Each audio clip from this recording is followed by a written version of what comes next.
Ladies and gentlemen, a very good evening and a warm welcome to the NUSS Commentary Dialogue. My name is Sharon Kam, and I'm delighted to take you through this evening session. It's an honor to have our panel of distinguished speakers tonight. Dr. Han Fook Kwang, Mr. Han Fook Kwang, Mr. Laurence Liew, Dr. Laavanya Kathiravelu, and Dr. Leong Ching, to share with us Singapore 4.0 and agenda. And we also have our moderator, Dr. Gillian Koh, Deputy Director Research at the Institute of Policy Studies at the National University of Singapore. The evening proper, may I invite NUSS President, Mr. Eddie Lee, to deliver his welcome address. Mr. Lee, please.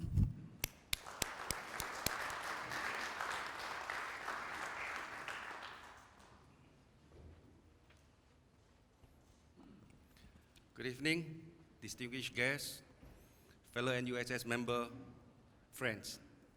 Welcome to NUSS, National University of Singapore Society. And we are here for the first time. A very warm welcome to you. Thank you for taking time to join us this evening for commentary dialogue.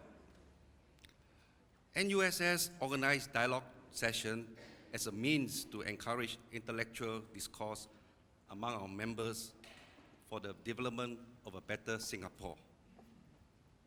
The commentary dialogue is part of a series of such dialogue sessions. However, unlike traditional dialogue session, this dialogue is different as we bring to life the views shared by esteemed opinion experts in our annual journal, The Commentary. Have you received the commentary? If not, then I will encourage you to have a copy of the commentary which will be available as and when the staff can bring to you.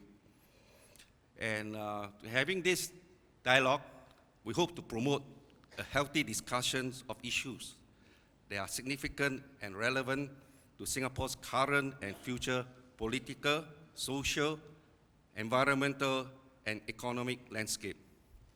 So this evening we'll be discussing what I mentioned earlier, the latest publication of the commentary series.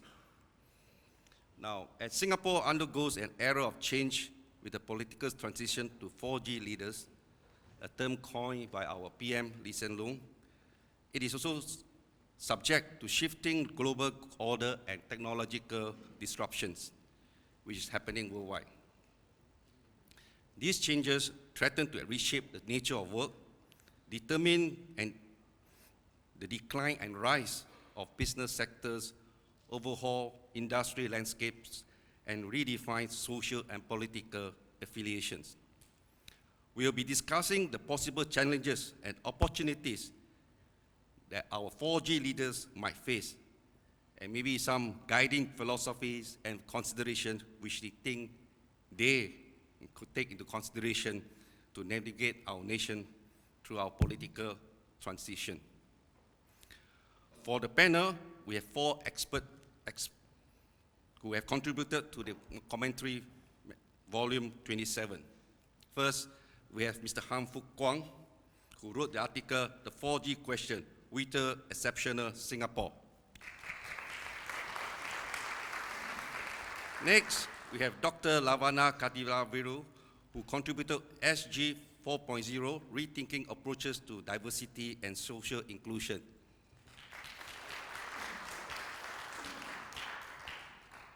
Dr. Leong Ching contributed the article, Iron Trees, Cheap Water Environmental Identities in Singapore. And Mr. Laurence Liew, who will share his thoughts on the importance of being technologically updated as a nation, SG 4.0, Singapore in Artificial Intelligence Era.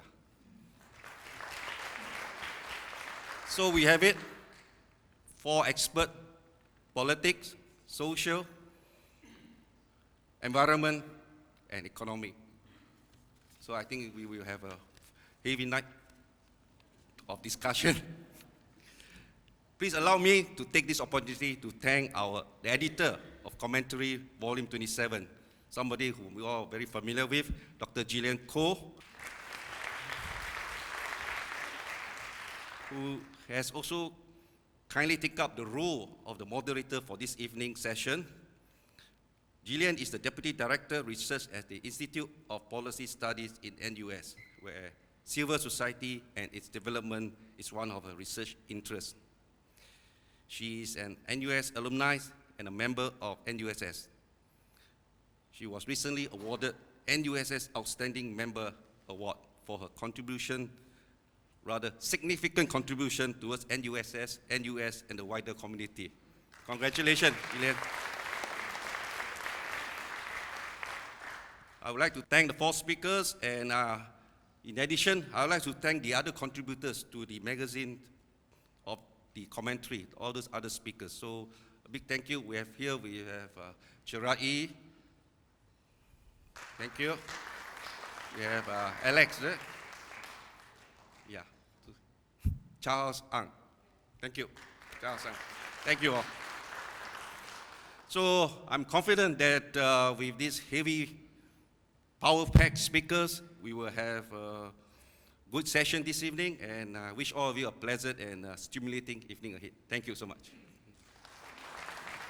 Let me join NUSS President Mr. Eddie Lee in welcoming you to tonight's commentary dialogue. It's always a very, very special event to meet members like you who are interested in the intellectual, political, economic development of our country. I think that's what NUSS exists for, that we represent a certain cut in society. We are clearly graduates, thinkers, and then there's a special burden upon us to really try to think hard about the welfare and the development of our country and our society. I'm so pleased, so delighted to have had the honor, the privilege of editing Commentary Volume 27, which we called Singapore 4.0, an agenda. So I think tonight the agenda is that we really try and get a sense of what are some of the future trends, political, and Mr. Han will do that. He's editor-in-chief of the Straits Times. Of course, you recognize that, but he's an old stalwart of the paper, really made a lot of contributions as a thought leader to our country and choosing the things that we would read, right, in the Straits Times. So there he is, but you don't know that he was also a member of the board of trustees of NUS. So he also shaped, what you see of NUS today. So we're very, very privileged to have Mr. Han, and he'll kick off on the political aspects of what Singapore under the new 4G leadership core might look like, should look like, and ought to deal with. Then after that, with your permission, we'll go and talk about technological disruption and economic development in Singapore. So this is where Laurence steps in. He is the head of something called AI Singapore. I don't know if members know this, but on campus where UTown is, where Create is, there is a special body that is certainly government funded, but put there to facilitate innovation and development of technology and all sorts of special sort of ways of doing life for the future in the space of not just digitization, but artificial intelligence. So this is really the guy to speak to listen to if you want to know what our technological future might be like, how Singapore might really get maybe on the bandwagon, but also try to do it in a way that has not just the economic value, but is sustainable in terms of its social impact. Because after all, what is technology and the economy if we don't think about how it enriches our lives and creates forces for inclusive growth, right? Okay, so we have Laurence to speak second. Then after that, with that, I think if we think about economic development, a lot of us will also think about where talent is. And we talk about Singapore talent, but we also talk about how Singapore is a platform that welcomes talent from all over the world so that Singapore and the world can do a win-win, right? That our innovations, our companies can tap on the best across the world. So this is where Laavanya, Dr. Kathiravelu, comes in. She is faculty at the Nanyang Technological University's Division of Sociology. But she's been looking at how the cultural landscape all over the world, but certainly in Singapore, is changed, is transformed, is adapted to the movement of people, immigration and emigration. You know, and so I think that's quite a relevant topic because we talk about economic change, and sometimes the economic change brings the social change. But the good thing about Laavanya is she also addresses how this change doesn't come from nowhere. It has to respond to the cultural landscape we already have in Singapore, right? We're multicultural, which makes it presumably easier, but still there may be certain issues that we have to deal with. So Laavanya will go third. And finally, I think something that's really, really on our minds, because if not on your minds, then your children's minds, which is, talk about the economy, so what? What about the environment? Will we all be inundated, right, with the effects of climate change if we don't do something quick? Because there is a recognition in the science that climate change is a result of what humans have done. Now, the question, the conundrum is, we all know Singapore is a tiny red dot. What effect should it have if all of us, right, even the 5.4 million of us, did what we needed to be, okay, let's be extreme, zero waste? Will it have any impact? Of course, that's a valid question. But Leong Ching is going to tell us that we're definitely not there yet. Definitely not there. We are a country that's still far behind in terms of our environmental consciousness. So I think she'll end off with something that will really trigger you in your heart of hearts. What are you doing to make this a better world? Right? Okay? So with that quick introduction, I hope you will now allow me to pass the time over to Mr. Han. All our speakers will have about 10 minutes. They will try their best to give you a flavor of what they were trying to, the issues they were trying to raise in their chapters. Then after that, it'll be up to you to make this session very lively because it'll be question and answer or dialogue session after that, okay? So listen hard. First speaker, Mr. Han. Over to you, Mr. Han. Well, thanks very much, Gillian. I didn't know we were going to do this in such a big place. I thought we were just going to do it in a little NUS classroom.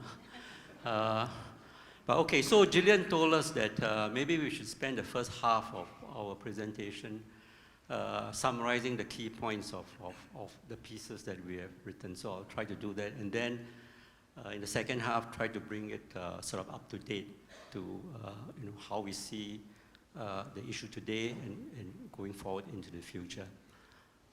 So let me make sort of 3 points from the piece that I wrote, which was about the 4G leadership.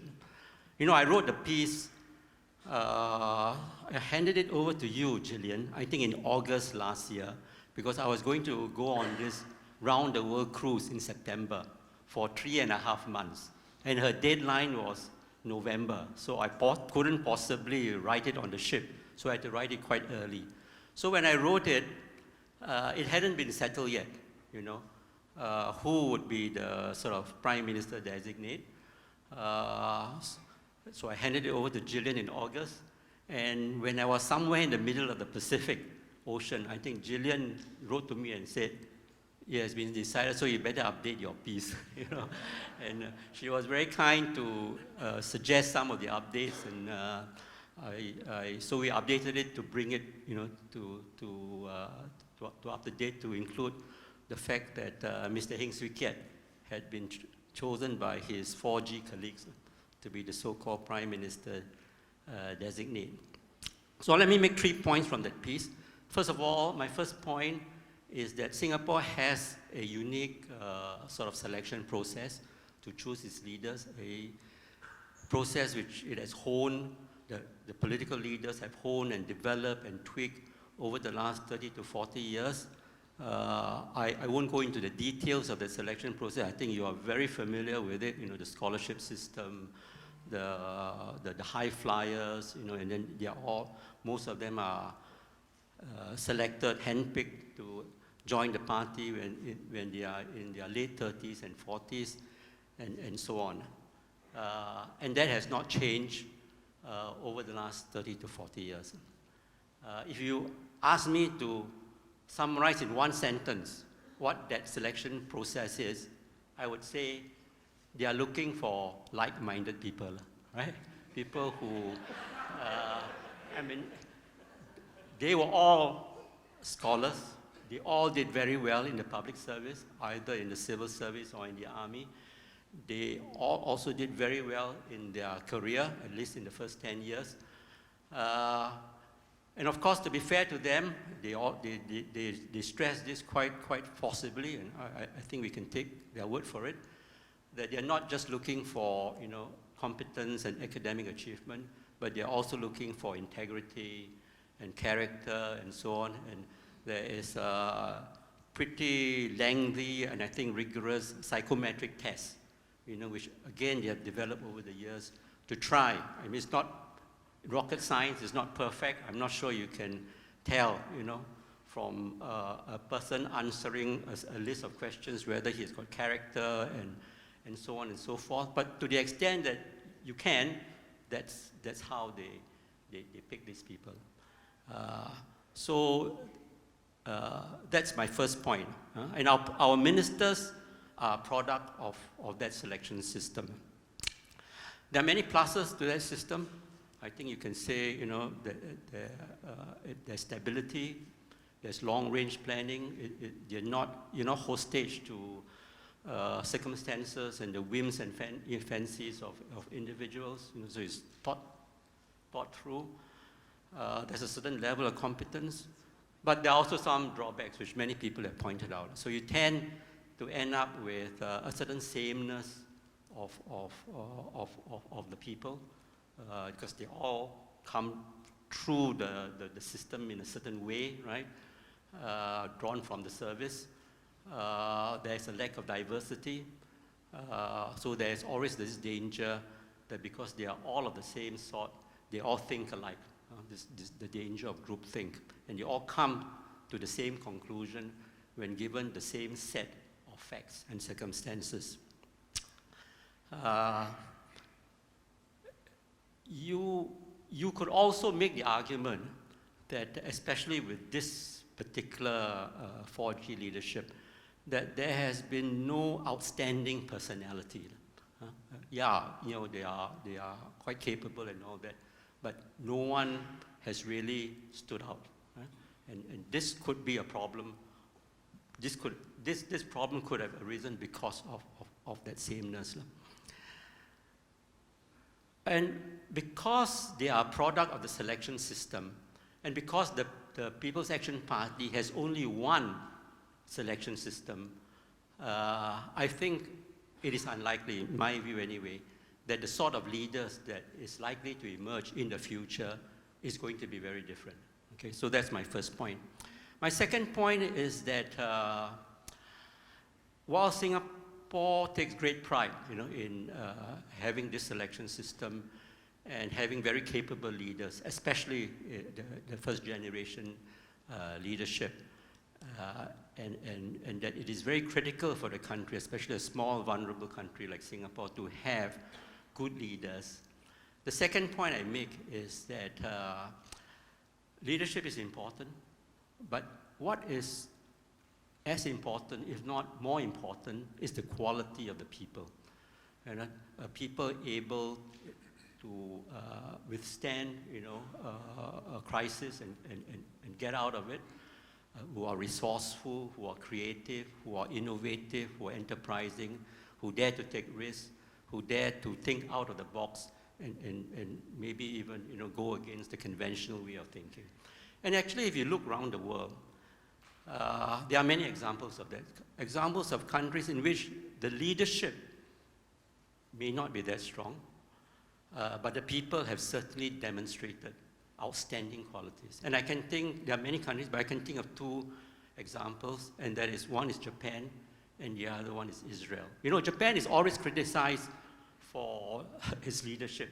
There was a period of at least 20 to 25 years where they changed prime ministers every year, you know, because it is the political system was such that there are many factions, and the person chosen has to be somebody who is acceptable to all the factions. It doesn't mean that he is the most outstanding leader, and they change their prime ministers very, very often. But the Japanese people, well, are a unique set of people, right? You know, they have undergone tremendous hardships over the years, great natural disasters, earthquakes, tsunamis, a small little island which have had to deal with lots of hostile neighbors through the centuries, highly disciplined and organized, and they have made tremendous progress, you could say, despite the leadership. I think Israel is another example. You know, the Israeli government, since the nation was formed after the Second World War, has always been a coalition government. There's been no single strong party that has been able to emerge out of it. And here in Singapore, we always believe, right, that coalition governments are weak and, you know, not good for the country. Maybe that's the case, but Israel has, you know, survived through the decades, again, in spite of an incredible number of very hostile neighbors, because the Jews are people with, you know, a great history and tremendous resources, right? They have been able to overcome the odds and keep their sovereignty. So I would argue that some of these countries are countries in which the people are very strong, very resourceful, very resilient, despite the leadership that they have.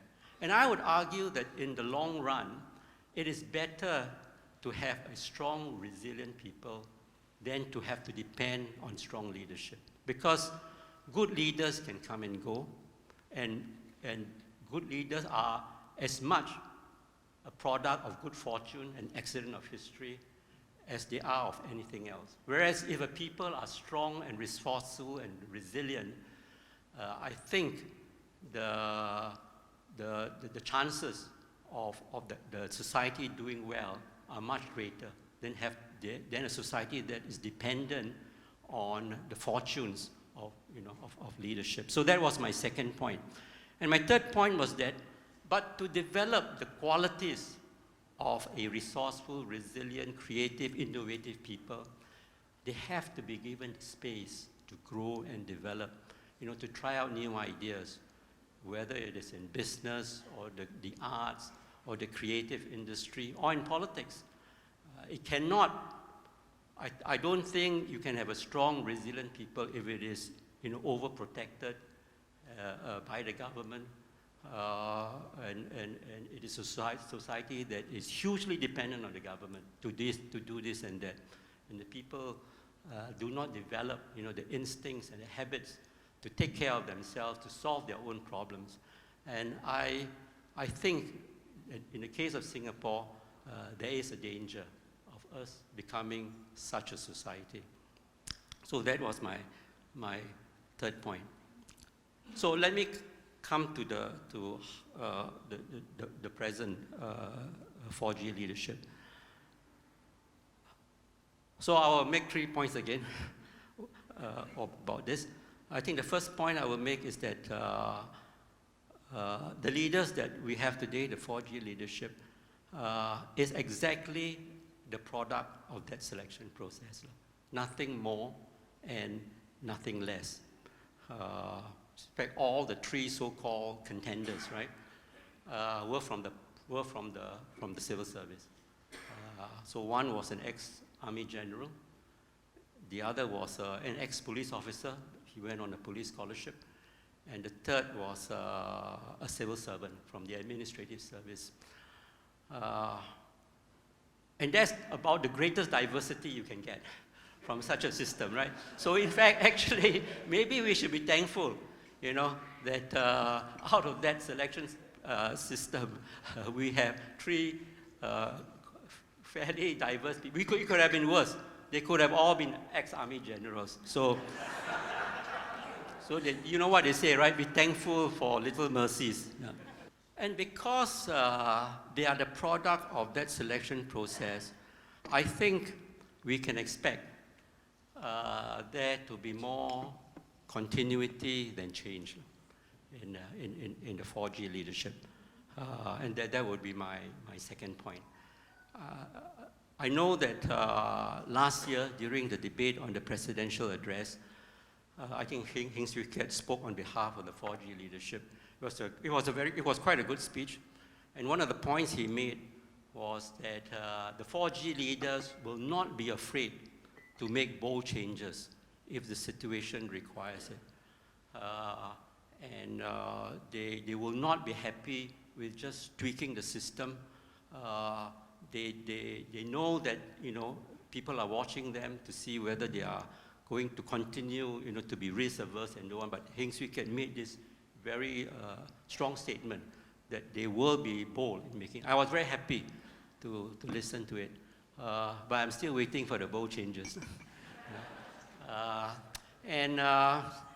Some of the things that have been said since, unfortunately, I think did not give me great confidence that there will be bold changes.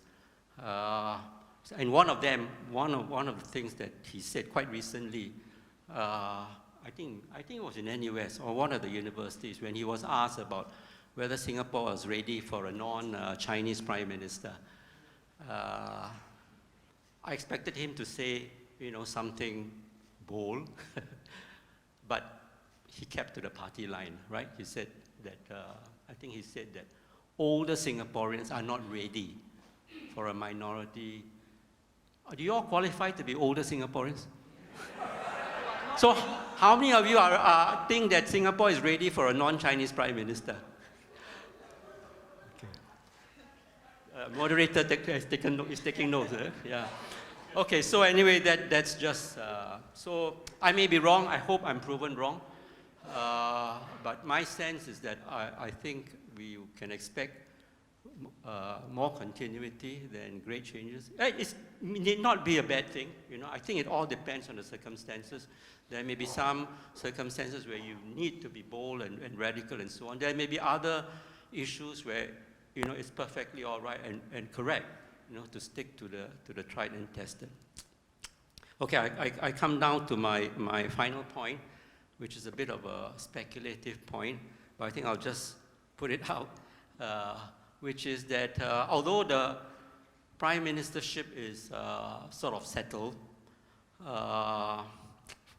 it's settled for the time being, okay? Because, you know, anything can happen. One big question mark, for example, about Heng Swee Keat is his health. We hope he will continue to stay healthy, but you never know. Singapore will meet all sorts of crises, I think, in the years ahead. I think we are entering an age where there's great uncertainty and volatility, and we hope that the Prime Minister is able to handle these crises, but he will certainly be tested, right? And I think one of the concerns about the present leadership transition is that all the leading candidates are fairly inexperienced compared to the last two transitions. Heng Swee Keat and Chan Chun Sing were only elected to Parliament in 2011 and Ong Ye Kung in 2015. And political experience, yeah, I think they are very good on policy, you know, because many of them have spent many years on the policy side. But the political experience, the ability to win elections, the ability to mobilize people and rally Singaporeans to a particular cause, I think is largely untested. And I think the next few years will be quite critical. And if Heng Swee Keat sails through it, then he will have my vote. Okay, thank you. Thank you.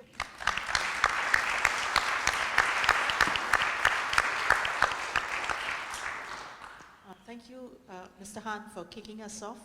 I just want to remind audience that Mr. Han is also a senior fellow at the Rajaratnam School of International Studies. So he's sort of, you know, in academia now and taking the time to share his thought leadership.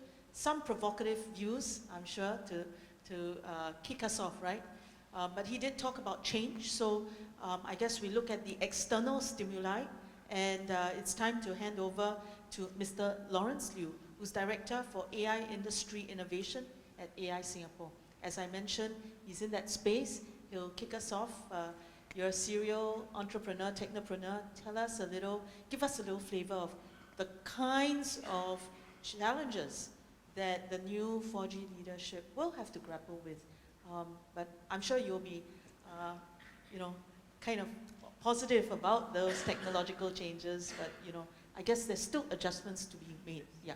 So over to you, Laurence. You have 10 minutes. Thank you. So this is one of those panels that, you know, coming from a tech world is very unusual, right? For those in the tech world, it's usually one lady and 4 or 5 guys. But this is, you know, there's more ladies than guys. Yeah. Don't call me. Yeah. So in my current role in AI Singapore, right? It's some people think that it's actually about policies and grants. It's actually more than that. Day to day, what we try to do is try to get Singapore companies to adopt artificial intelligence. Try to figure out how we can train at scale a large number of Singaporeans to adopt AI, to understand AI, and to use AI in their daily lives and at work. And with artificial intelligence, we cannot run away from from 2 things really. One is, will AI be here to take away my jobs?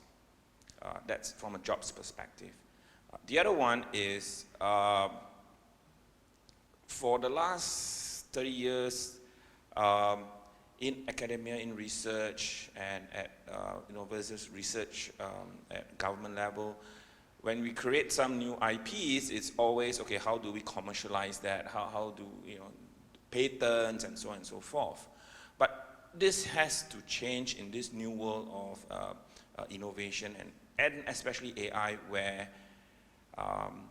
you may be doing research last week, but what you have done on Friday could actually be commercialized on Monday. That's actually what's happening today in the AI world. It's so fast that the route of going through patents and so on, spending months, is no longer really relevant for AI. So going back to AI Singapore, what do? We have a pillar that actually funds researchers to undertake fundamental research in AI. We have the Grand Challenge team that looks at what are the national level issues that Singapore faces and how AI can be used to help. And the first grand challenge that they are tackling over the next 5 years is how do we reduce the 3H by 20%, okay, over 5 years. 3H being high blood pressure, high cholesterol, and high sugar, diabetes. My pillar, what we do is, how do I get more companies to adopt AI? And when we speak to companies, one of the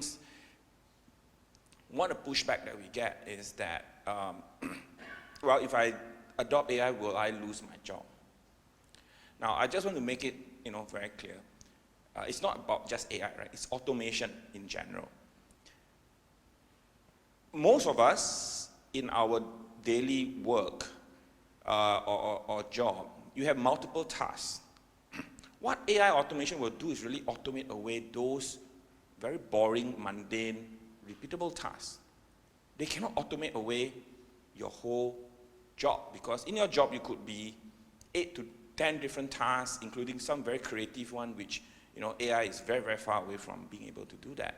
But obviously there are certain type of job roles that may be less creative, may be more mundane, that has only one task. Yes, then you may be in danger.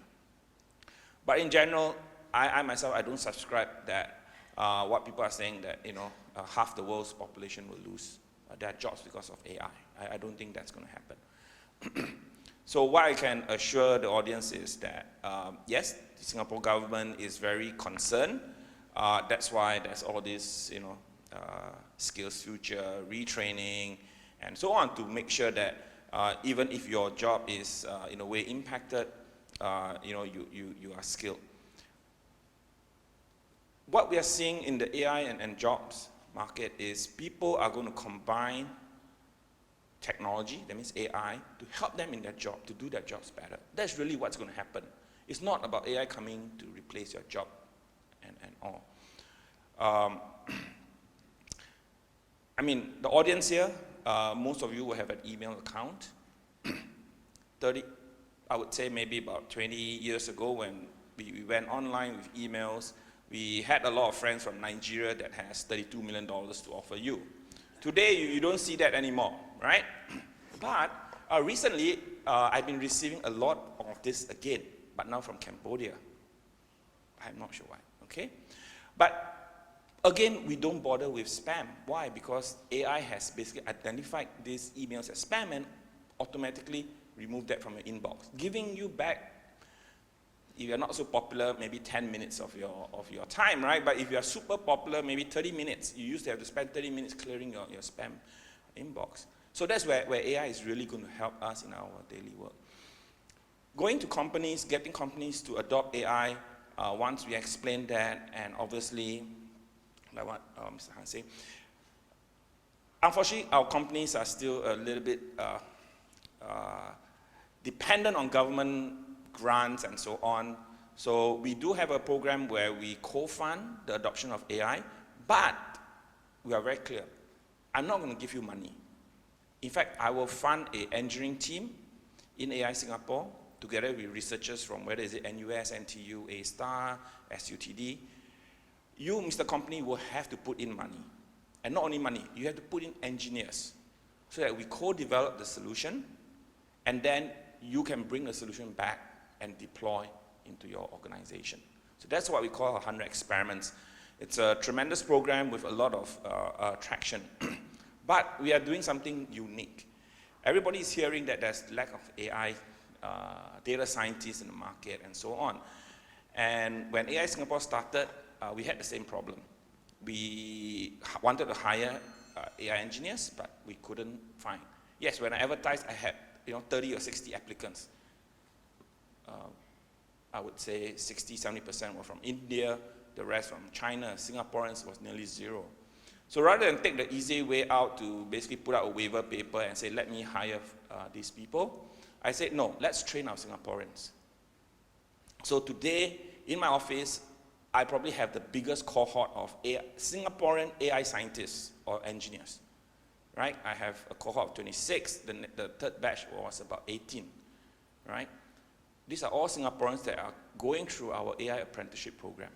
So we have identified a segment of Singaporeans that are self-directed learners. They are learning programming on their own. They are learning AI and machine learning on their own. And they have displayed that they could actually learn very quickly and tackle the AI tasks that we need them to do.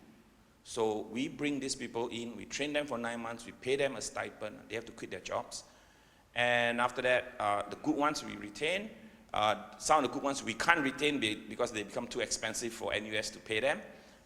The industry gets them. So our first batch all has been hired. Second batch, another 3 months to go, and I would say probably 3/4 of them already have a job offer on hand. So we have broken the cycle of saying Singapore do not have talent. We need to, bring in foreign talents. I'm saying no, we have. In fact, I've been asked by some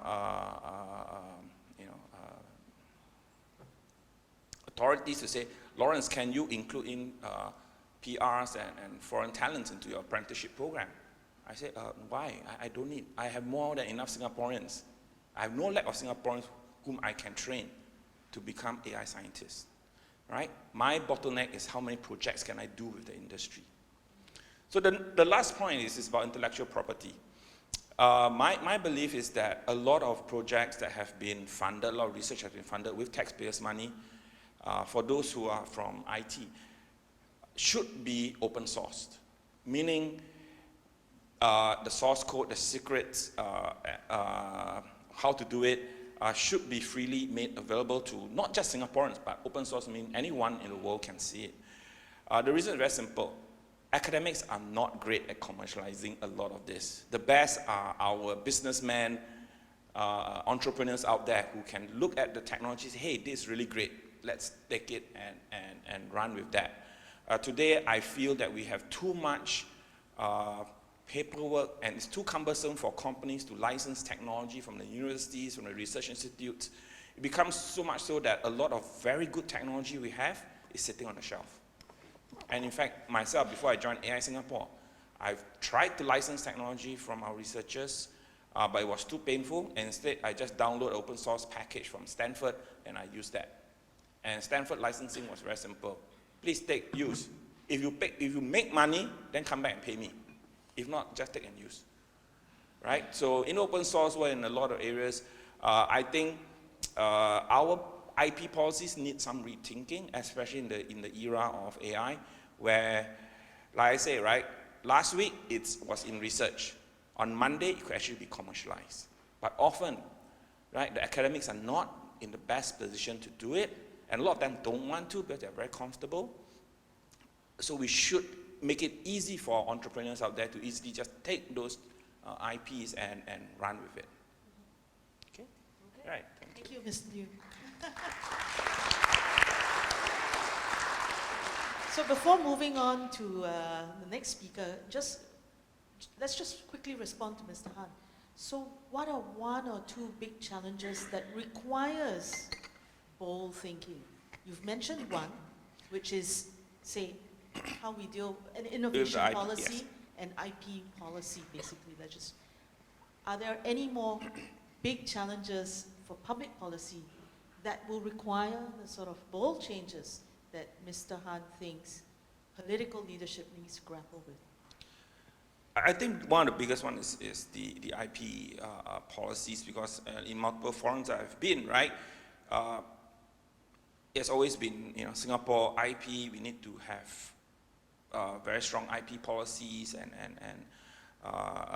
governance around it to make sure that trade-wise, economic-wise, we are strong. So that's one. I think we need to think out of the box. The others, I would think, probably would be in terms of manpower development. I think we need to be bold and to trust that we actually, in Singapore, we actually have a lot of talents.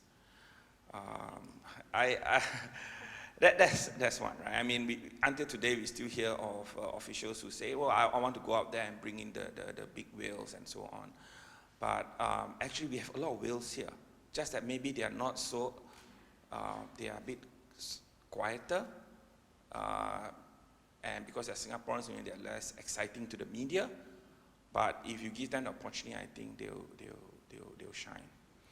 The third one, I think, it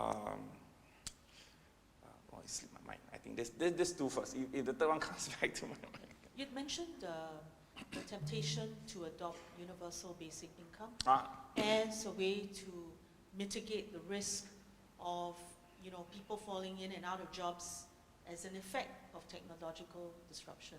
Did you want to say that maybe that might be a big challenge? I mean, you said that there is talent in Singapore to kind of benefit from those changes, but what about at the mass level? In the AI world, because of this fear of half the population losing their job, government are now, or some thinkers are now saying that we should have this thing called the universal basic income, which means whether you work or you do not work, you still get $3,000 a month. Okay? In fact, the last 2 or 3 years, there actually have been countries that have been trying that. Even in countries like Africa, they are trying that. The trial is ongoing. I think one of the European countries have tried that. They went bankrupt.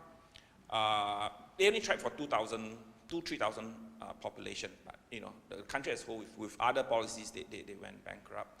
But when people studied on the effect, one of the claims of UBI proponents is that it will free up the individuals from worrying about bills, and they can go and upgrade themselves and take on new jobs and so on. But after the whole exercise, what was found was that actually very little change. Yes, they went and learned skills and new hobbies and so on, but they didn't really learn skills that actually enabled them to take on new roles or new jobs. And that's where one thing that I think the Singapore government is doing very good, right? Very well. And in fact, we in AI Singapore, we leverage that. For example, our AI apprenticeship program. You come in without the skills to be an AI engineer, not there yet. You give up your job, never mind. We pay you a stipend. And it's not like a few $100s, it's a very expensive program. We pay someone 3,500 up to 5,500 a month. For some of the seniors one, it's 5,500 a month. To actually deep skill themselves. And by the time they finish, they can easily get $7,000, $8,000 or $10,000 in the market. So our version, our Singapore version of UBI, I think is more sensible and more workable. That means if you are willing to upgrade, we are willing to sponsor you in that, whether is it through stipend or through subsidies in terms of training. Maybe one more point, right, on what Mr. saying. I also agree that I think, for individuals, I think it's fine. I think sometimes individuals need a little bit of help. But for companies, I think the government should actually think of withdrawing a lot of the grants. The grants has actually made a lot of companies very soft, especially startups, where startups are being formed to basically say, and they live quarter to quarter depending on government grants. So a lot of startups are actually not that hungry. We are not hungry enough. If you are hungry from day one, you should be already making revenue, or you can raise money from a VC and so on. But I think a lot of startups, a lot of our SMEs and so on, every time when we want to ask them to adopt a new technology or new something, the first question is, how much subsidy am I getting? So I think it's time that we be bold and remove a lot of those subsidies and grants. Wow. Thank you, Mr. Liew, for being bold and sharing with us what you think are the key issues. Because it also cuts to the question of resilience and bold Singaporeans and bold businesses as well. So now let's go to the third speaker, Dr. Kathiravelu. And I know when I introduced you, said that, to some extent, the question of economy and technological disruption has some social implications, which is what your paper deals with.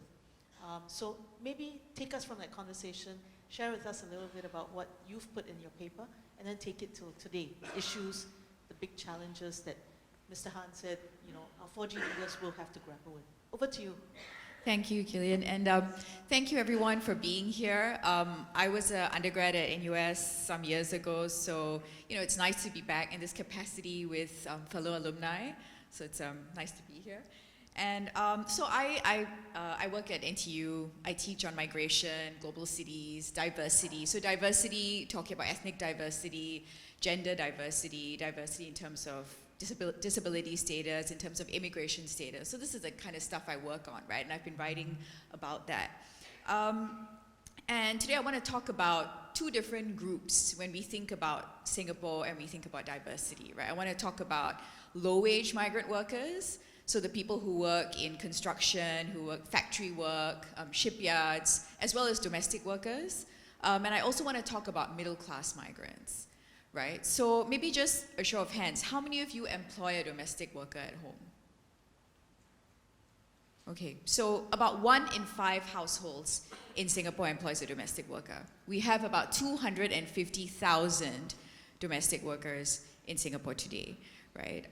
How many of you interact with migrants in your jobs, in your daily lives, and how many of you have neighbors who are migrants or newly naturalized citizens, so people who got citizenship or PR in the past 10 to 15 years?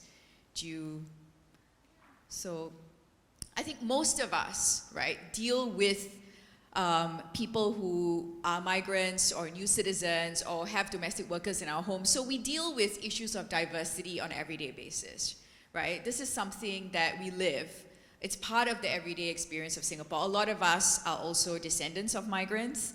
Maybe we are migrants ourselves, our parents were migrants, right? So this is a part of our makeup, but also a part of our everyday reality, right? So it's something I think we need to talk about and think about as well. So, and the demographic reality in Singapore also forces us to think about this, right? All of you know we have a falling fertility rate.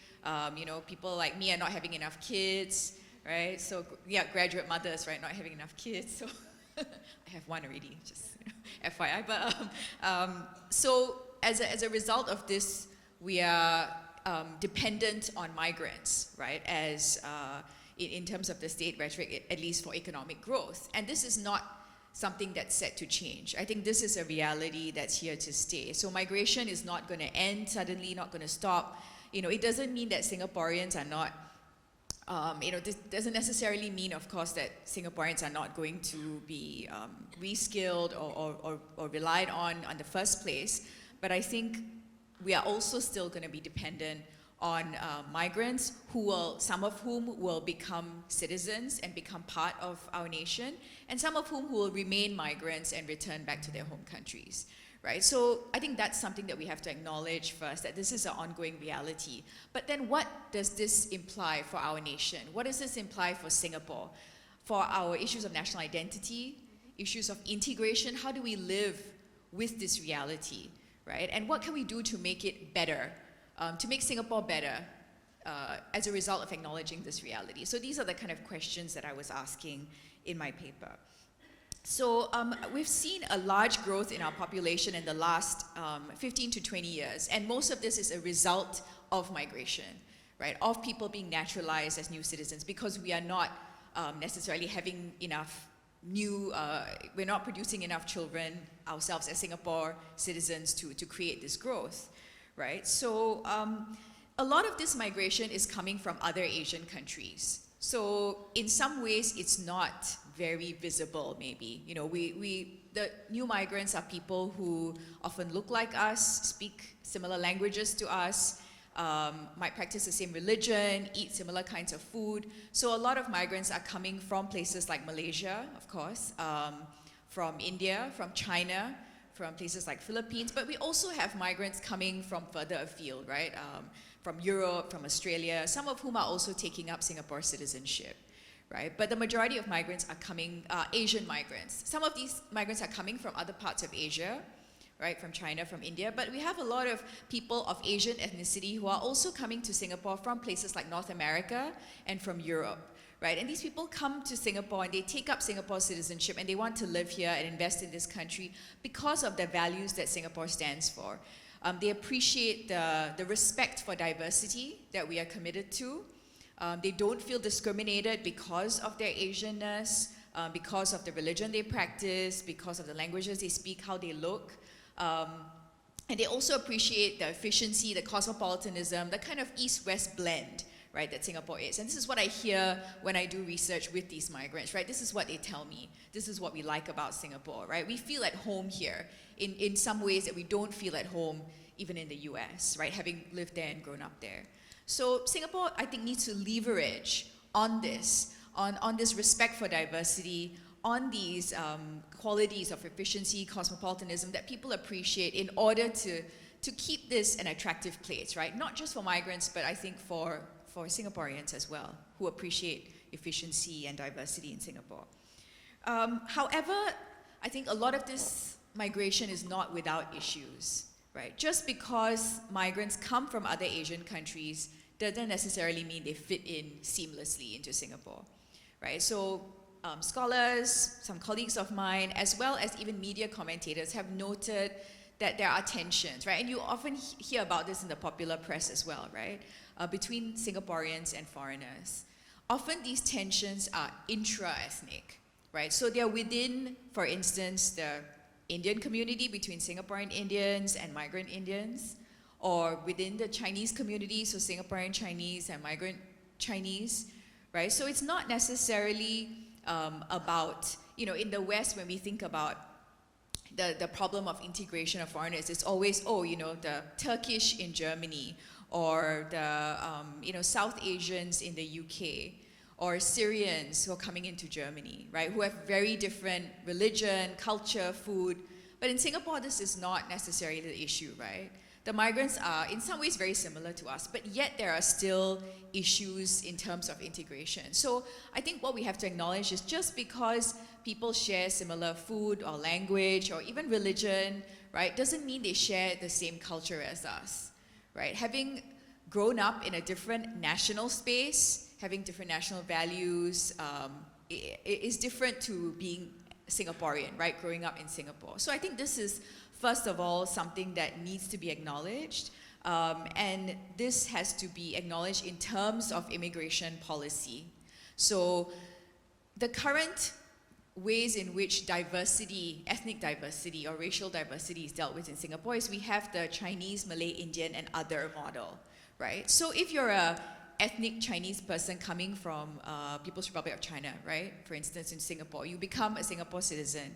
You are slotted into this Chinese label. So you get, you apply for a flat, you're considered Chinese, right?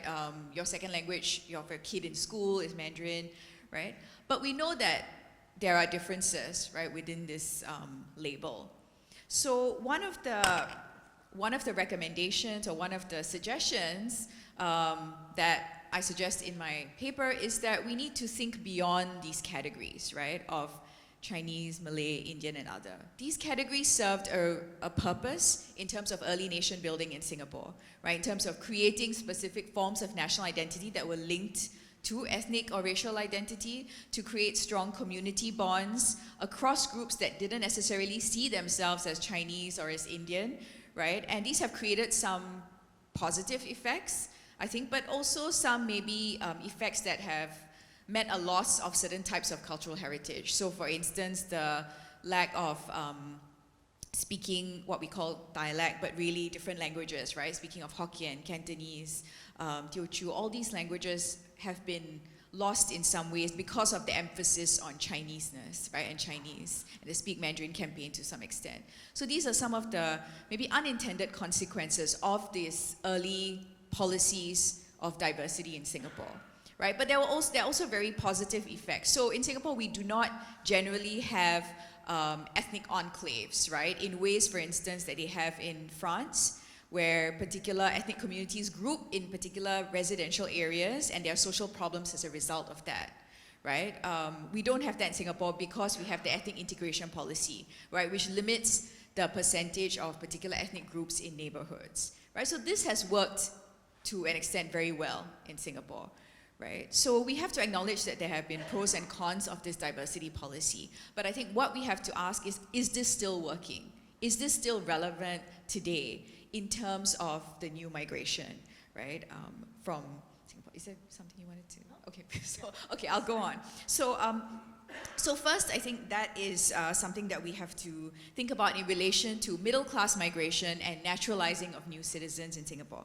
Secondly, I want to talk about low-wage migrant workers, right? So I talk domestic workers, construction workers. We have a huge dependence on this population. I said about 250,000 domestic workers, about 1 million male low-wage migrant workers, right? Working in construction, shipyard. We don't necessarily see these people all the time. We don't necessarily interact with them, but they are here and they provide a service that's very necessary to the functioning of our economy and our society. Right? Again, I think a dependence on this group, especially on domestic workers, is not going to end. Okay, I think because we have an aging population, rapidly aging population, we need people to take care of the older people in our society. The people are not having as many children as they used to, so there aren't enough young people to support and take care of older Singaporeans. So we are reliant on migrant workers to do this work. And I think that is something also we have to acknowledge, and we have to say, okay, how then, these migrant workers, some of them stay in Singapore for decades. They feel a strong sense of belonging to this place. I don't think that the policy is going to change in terms of giving them citizenship. So this is coherent with policies in other parts of the world where temporary workers are being kept temporary. So I think that is again something we have to acknowledge. But that doesn't mean that we cannot make these people feel more included and more respected in our society. So we know that the protection for low-wage migrant workers is inadequate, right? This has been acknowledged by NGOs and by people in the industry. And another recommendation I would like to suggest is that we do more to protect and to ensure the rights of these migrant workers, because this is one way in which they will feel included and they will feel more respected in our society. Okay, why is this important? Well, first of all, because there's an economic imperative for this, right? These countries in which these migrant workers come from are rapidly developing, their GDP is growing, it's becoming increasingly expensive to hire domestic workers and migrant workers. And there's going to be increasing competition for this type of labor, right? Why would these people want to come to Singapore? Not just for wages, but if they feel respected, included, if they feel their rights are better protected. Singapore and Hong Kong are now one of the more desirable spaces for domestic workers to come to because of the higher salaries and better rights compared to, for instance, the Gulf countries like Dubai, Qatar, where the rights are less protected. We need to keep this as a prerogative so that migrant workers will keep coming here because we are dependent on them, right? So I think that's something we have to work towards. One very tangible way in which we can do this is to extend protections availed by the Employment Act to domestic workers. So at the moment, domestic workers are not protected under the Employment Act. So they do not get, for instance, days off, rest days, these kind of provisions that all the rest of us get as workers, right? And this is problematic because I think it doesn't recognize domestic work as work, right? Why are they not considered employed, under the Employment Act? We need to acknowledge that what they do in the home is not just, women's work or, chores, but this is work, right? Cleaning, looking after children, looking after elderly is work. And a lot of it is also emotional work, right? That takes a lot of effort. It's about caring for someone, right? And, this kind of work needs to be better valued and better acknowledged as important work. So I think that's something that we also have to take into account.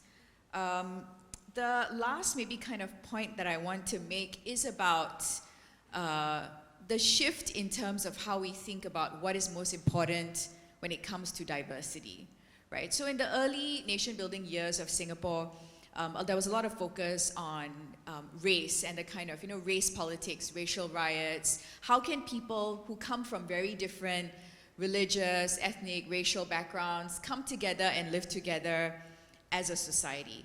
And I think now, more than 50 years after Singapore's independence, I think we can say that, we do live together. We're a very tolerant society. We're very harmonious. I think we're one of the most successful ethnically diverse societies in the world, right? And so I don't think race is the biggest divider in society any longer, right? In fact, I think all of you know this, it's socioeconomic inequality, right? Socioeconomic differences that are now becoming the most salient difference in society. And I think that is something that we need to pay attention to in terms of shifting our focus and thinking about how can policy address inequalities in society. We know that the happiest societies are the most equal ones. People are happiest in equal society. So how can we address inequality? How can we how can we make the most marginalized in our society feel more included? One very tangible way in which this can happen is to create more mixed neighborhoods, right? So at the neighborhood level, at the everyday level, right? Create neighborhoods where there's a mix of private housing and HDB public housing, maybe even worker dormitories, right? Include low-wage migrant workers in neighborhood level activities, create a more inclusive society that includes people from different socioeconomic stratas together, right? That's one very tangible way in which we can create more equal and inclusive societies. And we know that nations that are the most successful are ones that build links across networks, across communities, and build consensus. So I think the first step in building a more successful nation for the future is to acknowledge that the changing nature of difference in Singapore, right? To shift the focus away from maybe racial difference as the primary mode of how we are divided and how policy is often created in Singapore, and maybe look at other forms of diversity or difference. Maybe it's about generational difference, right? The aging population, or definitely about socioeconomic class differences. And how are these now creating impact, changing our society, and how do we craft policy around these differences that better address the ways in which we can build consensus and build a stronger nation? Wow, thank you. I feel challenged listening to Dr. Kathiravelu. So we had a list of some challenges for the government, but I think what she talked about were challenges that all of us have to face, right? All of us have to kind of have an answer to. We do have foreigners in our midst. How does it challenge us in terms of our framework, CMIO framework? Does that include enough or not? Then how about the migrant low-wage workers among us? Do we put them away? Are they invisible when we depend so much on them? And of course, issue of class. We have one of the authors, Mr. Gerard E. from Beyond Social Services in the room, and he deals with that people group who are disadvantaged among us. Again, are they invisible, tucked away somewhere, or can we include them a little bit more in our idea of sort of being, diverse and being comfortable with it and welcoming it? Okay, great. So let's go to the fourth speaker, and she will touch on, again, a very, very different topic, but another very challenging topic for all of us, not just the 4G leaders, but Mr. Han, we need good leaders, we need good citizens too. So, ready? 4G people, okay. Over to Ching. Thank you, Hit Gillian. hard, it's okay, we're ready, I primed them, go. How are we doing for time? Take 10 minutes if you can. So I wanted to thank NUSS for inviting me, and in particular, I wanted to thank the service staff of NUSS. I don't know if you noticed earlier, I was kind of signaling to them.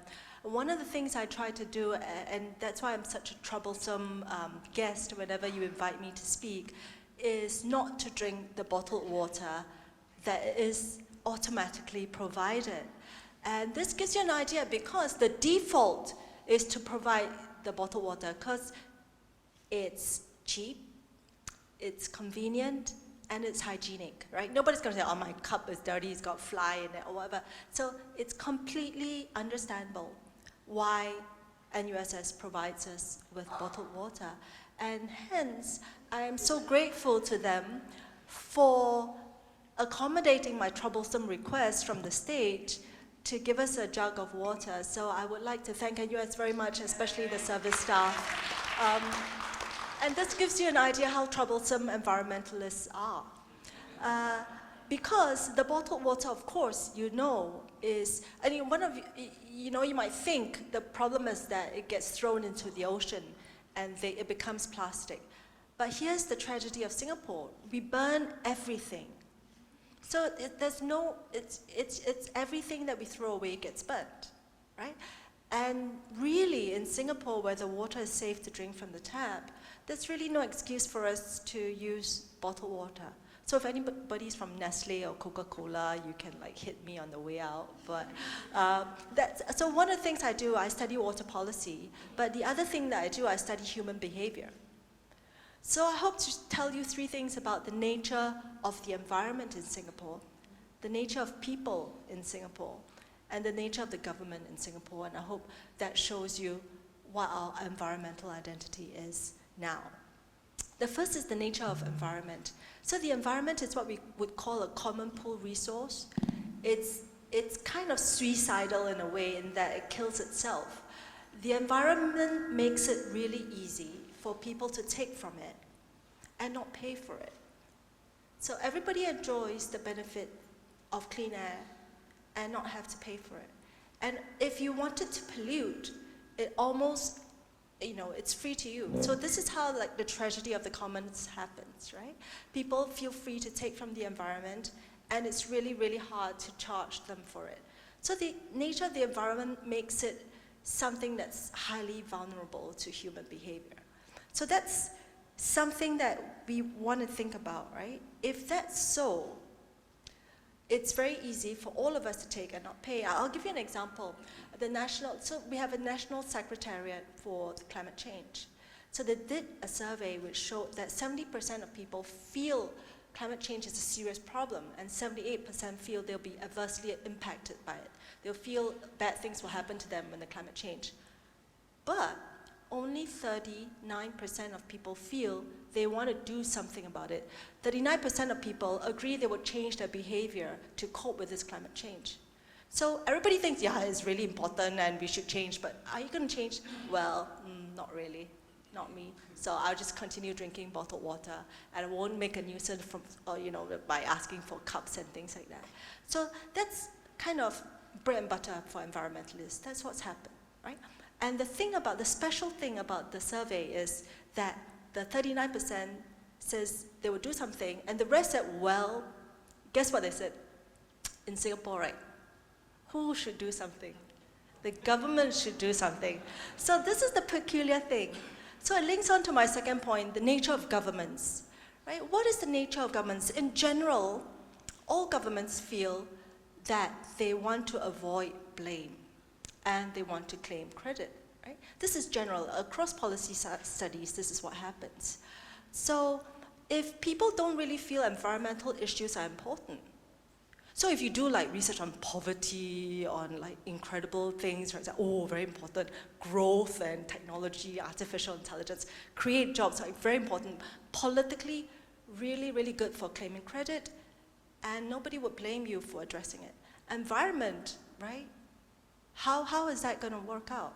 I am going to campaign on environment. So that's kind of really, really difficult, right? That's true in general, in particular in Singapore, and that's why I brought up the role of governments that people feel. In particular in Singapore, most people feel the government should do everything. And indeed, over the years, the government has.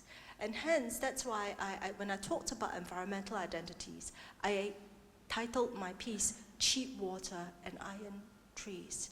Cheap water not because our water is cheap, but because we think that money can buy water. So let me give you an example of 2014 in the worst drought in Singapore for 150 years. Do you think Singaporeans used less water? So I would remind you that year, Malaysia had water rationing. Thailand had water rationing. Singapore, what did we do? We increased our water usage by 5%. And there was no water disruption. And and that's cheap, right?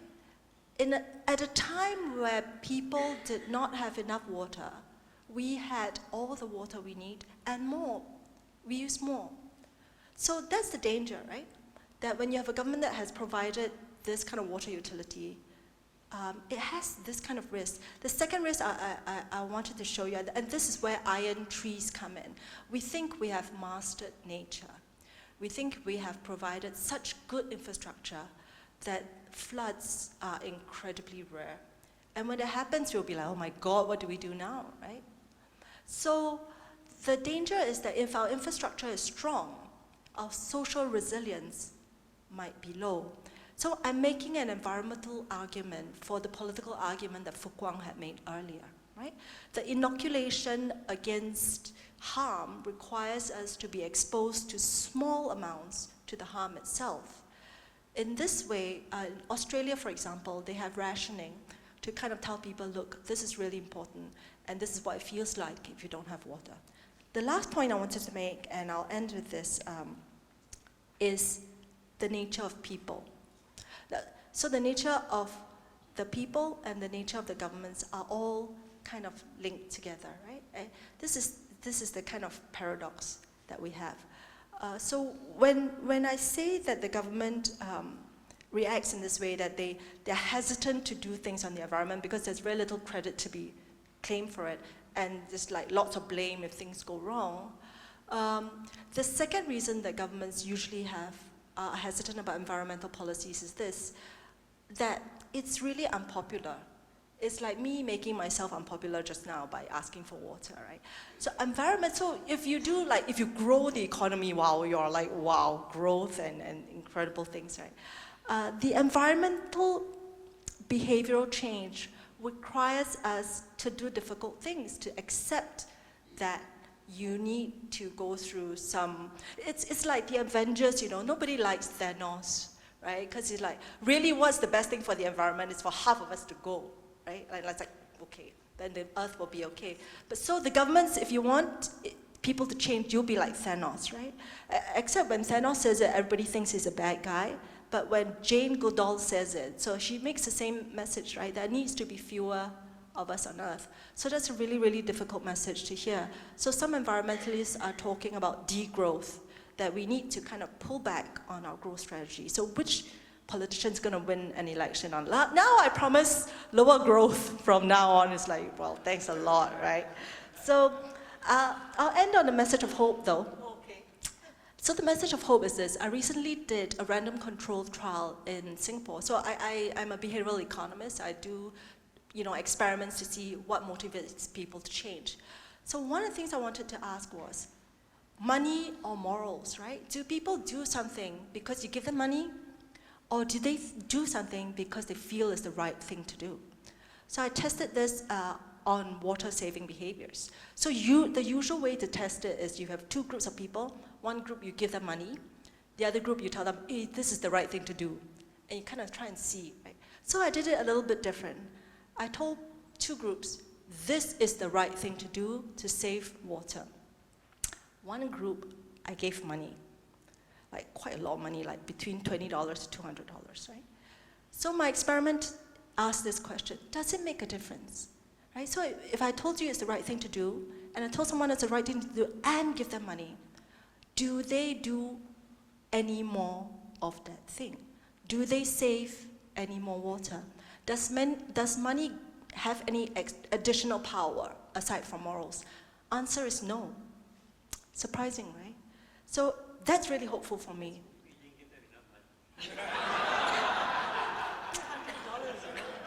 Yes. So the average bill for a household is something like $20. So basically I gave them a month of water. And I gave them 10 times that. That's a lot of money. And yeah, thank you NUS for approving my grant for this. The second thing is to say that the first optimism is people do want to do the right thing when it comes to the environment. The second thing is, the second hopeful thing I want to say is, once you know how, it's easy. So once you know that bottled water is bad and there's a far better alternative, it's easy. Once you know that if you switch on air conditioning and you design your roads a certain way, you create what we call urban heat islands, and you have more intense and more frequent storms. Once you know that, change it, right? Once you know that, change is easy. So this is the message of hope. Thanks very much, Gillian. Thank you.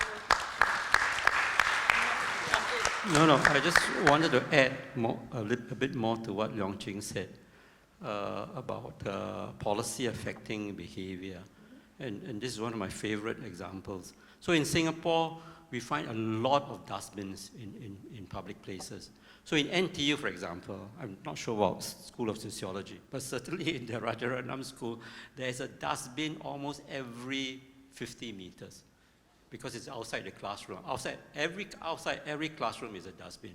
Of course, it's great for the students, you can just chuck your rubbish into it. But can you imagine the number of cleaners required? The more dustbins you have, the more work the cleaner has to do, right? To empty it and then dispose of it. When I was in Taipei some years ago, I noticed there were very few dustbins in the public places. So I asked the guide, why is this so? And the answer is, in Taipei, when you have rubbish to throw away in public, you're expected to bring it home, and throw it home. Because when you throw it home, you can recycle it. The paper goes here, the plastic goes here and the can goes here. And they have different bags, so which they put it, which, so that's why the recycling rate in Taiwan is much higher than in Singapore. Not only that, but in Taipei, when the garbage truck comes to your house every day, you are expected to bring all those bags, different bags, separately, come down. You may be living in the 20th floor, you're expected to come down, wait for the garbage truck, and then either throw it inside or give it to the chap who is disposing it. So I feel that in Singapore, we have a tendency to want to solve the immediate problem straight away, right? Singapore needs to be clean, so what's the first thing we do? We hire an army of cleaners. I was told that in Singapore, we have 70,000 paid cleaners, to clean up after us.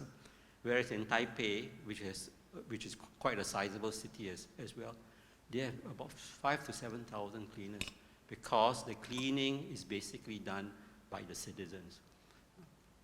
And so I think we need to think more deeply, about how we solve our problems in a way which will encourage our people to be more saving-minded, and not just to solve the immediate problem of cleaning the place. So thanks for all the insightful remarks. I'd like to steer the conversation a bit to the external forces and even the macro forces. So I see that actually we are at the inflection point, because I work a lot with companies and I help them to kind of reflect that actually we are in the inflection point of 4 mega trends from 1990s to actually 2019, these 30 years. And that was from the end of the Cold War. And actually there are 4 positive forces. One was in terms of digital adoption. Another one was the kind of urbanization around the world and globalization, as well as rise of China. So these are all very positive forces. And I see that, in fact, that was the switch from this bipolar world to unipolar world. And before the world wars, we have multipolar, right? So I'm actually seeing that moving forward, we're now going into bipolar again, and then going to multipolar. So that would kind of steer our external kind of perspective. Because moving forward in 2020s to 2050s, I see that actually there are 4 mega trends that are all at the kind of inflection point, or what I call the perfect storm. And some of these we actually discussed today. The 4th industrial revolution, that's the tech disruption. There's the climate crisis, or I'll rather call it a climate cliff, because we're actually falling off, right? As well as in terms of this transformation or geopolitical scene that is very obvious today. And the 4th one is actually the growing population demographics around developed countries. So actually I see that this is, in fact, the collision of all these forces are the large challenges that our 4G leadership have to manage. And one of my concerns is actually looking at just 2030, right? When Indonesia rises to become a top 5 economy in the world PPP terms, as well as in terms of ASEAN being, if it's a country, then it's going to be the 3rd largest in the world. And I see the rise of India as well. So if you look at the recent election of Modi, President Modi, I think he could be the Maharaja for life, right? And then we have Xi Jinping as as leader for a long time in China, as well as Putin with a lot of years to go. So I see that actually these are the 3 anchors in this whole region. And I see that there's these 4 mega trends that our leaders have to manage, and Singapore is right smack in the middle of this, this region. So how have our 4G leadership have to step up, because I think the world is getting a lot more complex to manage, and how do you see, especially the question directed to Mr. Han, that how would our leadership have to step up in terms of playing a higher league game, so to speak, as well as navigating with all these very senior, experienced leaders in the region, very powerful and strong leaders in the region. Thank you. I think many people will agree with you that the last, say, 40 years has been a period in which the external environment has been quite conducive for Singapore's development, meaning the United States was the sole superpower. It led the so-called liberal economic system, that has brought tremendous development, especially to this part of the world. It was a system which was very friendly to countries which were open to the world, which encouraged free trade. And Singapore made tremendous progress under that sort of environment. And you may be right that the next 40 years may not be so conducive. There's greater calls for protectionism as a backlash against globalization, nationalism, and also our neighboring countries are beginning to, in a way, get their act together and becoming and making economic life more difficult for us than it was in the past. I think, to put it bluntly, in the past we benefited from their weaknesses and their inability to do things as productively and efficiently as we did. How do we then cope in this new environment? I'll go back to the point I made, in my remarks. I think it is even more critical that we develop in Singaporeans, this capacity to stand on their own 2 feet, not to be overly dependent on the government, to be enterprising and entrepreneurial, to dare to take risks. I am very concerned that we are not that sort of society, because of what has happened over the last 40 to 50 years. Overprotected, too comfortable. Many people say not hungry enough, whereas our neighbors are not like that. They are hungry. They are very hungry, and they want to certainly to do better than they have. I see education as a big area, and Gillian, they talk about boldness. I'm not so sure that we have been bold enough to transform our education system. I think the rhetoric is there, right? You hear a lot of it, when they want to change the system, move away from the exam focus, exam streaming, and so on. But I don't think the pressure on the student, let's say you are primary 6 or you're Sec 4, to do well in the exam, to only focus on your schoolwork, to get the A, I don't think it has been any less, right? Despite all the changes. So I worry about that. That we are still a society which have not changed significantly. Our old habits, the old formula has worked incredibly well the last 40 to 50 years, but I'm not so sure that both the leadership and the people are willing to depart, because it's very safe, to keep on doing the things that you are used to doing and the things that have brought you success. It's not so easy to change and risk, doing the wrong things. Okay, but on the question of education, I think some of the significant reforms have only now just been introduced, so we may yet need to wait a few more years before we see sort of the effect on the ground. So I just wanted to be fair to a current 4G leader, right? Okay. Can I add? Lawrence, so, and then on education, right? One of the unique things about our AI apprenticeship program is this. You only need to be a Singaporean. Initially it was you need to have a degree, but now for batch 4 we say even poly diploma is fine. But the key thing is Singaporean, you pass my test. I don't even ask for your transcript. I do not know your scores. You need to show me that you have the skills to be able to undertake the role of an AI engineer. So, I have this fantastic support of NUS and Provost to actually say, yeah, okay, go ahead and do this. So I don't ask for a transcript. I do not know their scores. I'm fortunate that some of the apprentices that come through are actually the top scholars in SUTD or NTU and NUS, but I didn't know until after the fact when I was talking to their professors and say, oh, by the way, do you know these two chaps, right? They actually graduated top of class. I said, I didn't know, because we never asked for their scores. They proved during a hands-on test that they could actually do the work. So it's all skills-based. So in AI Singapore, we believe that that's the way to go. It's all about skills moving forward. So slowly, I think we are convincing more and more of our peers that this is the way to go, and let's stop looking at academic scores. Okay, so there's a living sort of example of how you can do education differently, right? So that's great. Okay, there's a question there on that side. Anyone else, please get ready. Just hop to the mics and just fire away, okay? Your comments, your questions. Yeah, please.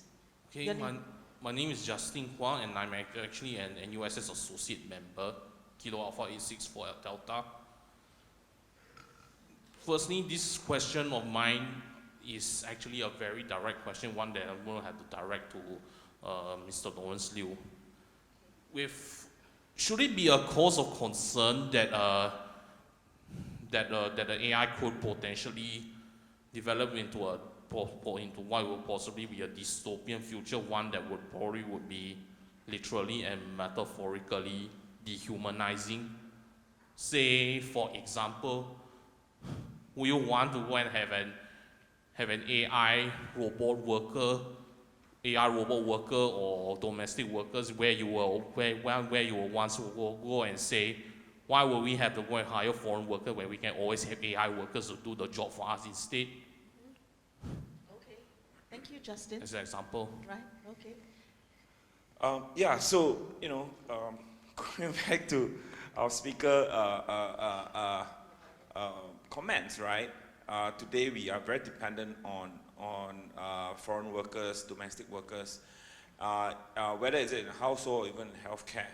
And I can tell you today in healthcare and all, we are looking at working with the National Robotics folks and so on to create robots to offload some of these very manual tasks and to reduce the reliance on foreign workers. And even within the healthcare, we are also looking at how to use robots to take over some of the roles of domestic workers and healthcare workers that needs to provide health care services to people in the home. So one very good example is we have a dementia care facility. They found that it was very taxing physically, emotionally, on the healthcare worker to actually keep communicating with the patient nearly 8 hours a day. And they say, can we build a robot to socially interact with them so that the healthcare worker actually can have a break? So we will have those really to make life a little bit easier for those that are providing such services. I don't think we'll reach to the Hollywood movies of a dystopian future and so on. There are a lot of researchers in AI that's very careful. In fact, this morning I just had a call with OpenAI where their whole goal is to build general artificial intelligence, but making sure that AI is safe, whether it's in commercial use, enterprise use, or military use. So, Thank you for that assurance. Yeah, just as a follow-up, I think, what you said is really interesting about, AI going into healthcare and stuff. But I think, as you also, alluded to, people still want to interact with other people, right? People don't, when it comes to things like, how are you? Have you eaten? How are you feeling? Would you rather speak to a person? Imagine you're a doctor, a robot or a computer or a real person, right? So I think there's always going to be a demand and a desire to interact with another human being.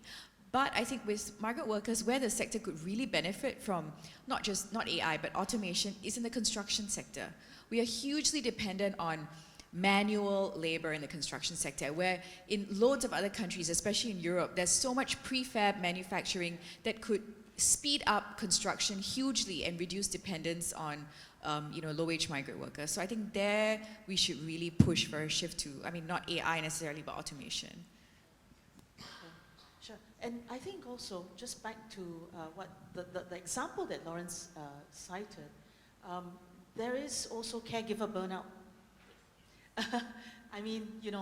Think about not just institutional care, but home care. So a lot of, artificial intelligence can be tapped for some things that will just wear the human being out, or mundane work and things like that. And that's an excellent example with construction work.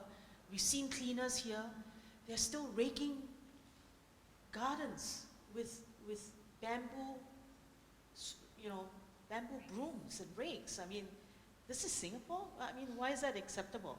So I think, there's the extreme of AI, but then the general automation thrust has to kind of come in. And so what are the big kind of moves, policy-wise, we need? What are the moves businesses need to do? What are the moves that we need to do in our own families, right? So, okay. Quick comment and then Teck Wee is waiting. There are some newspaper stories that are written by computers. Yeah, yes. It's done quite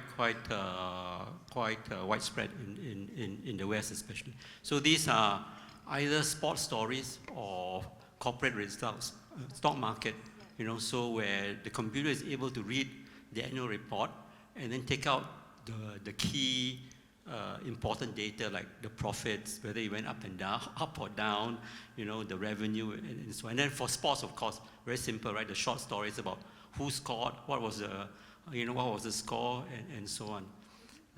I haven't seen a computer write a commentary piece, so I think my job is still quite safe. Okay, over to Teck Wee and then the gentleman there. Please go ahead. Hi, good evening. My name is Teck Wee. I got 3 questions. First is I travel quite a lot for my work. I noticed that Singaporeans' average pay is probably one of the highest in the region, if not the highest. Of course, the country government is trying to push for a skills future, which personally I don't think is really working well.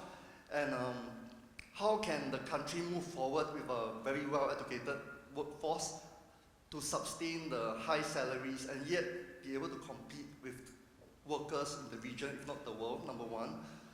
Second observation, I noticed that our country very dependent on outsourcing. You can see friends around, I see a lot of friends around me, they got 2 kids, 2 domestic helpers, 3 kids, 3 domestic helpers.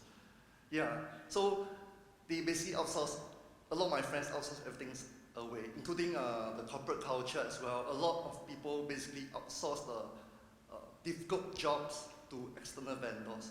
Is it sustainable practice? Thirdly, if you look at our real estate, the age profile is probably one of the youngest in the world because the buildings get built and get torn down within a few years. And I think everybody's happy because of en bloc sale and the NUSS program. It's an immediate escalation in wealth. So environmentally, it's sustainable and is getting asset valuation, wealth, or old money a sustainable practice in the long run. Right? Are people really working to earn a living, or they're using real estate as a wealth leveler in life? Okay. Thank you. Thank you. 4 questions. Okay, thank you, Teck Wee. He's the head of intellectual pursuits at NUSS. All right, over to you. Go ahead. My name is Wei Kit. I'm a graduate from NUS and an NUSS member. I am also a JC teacher.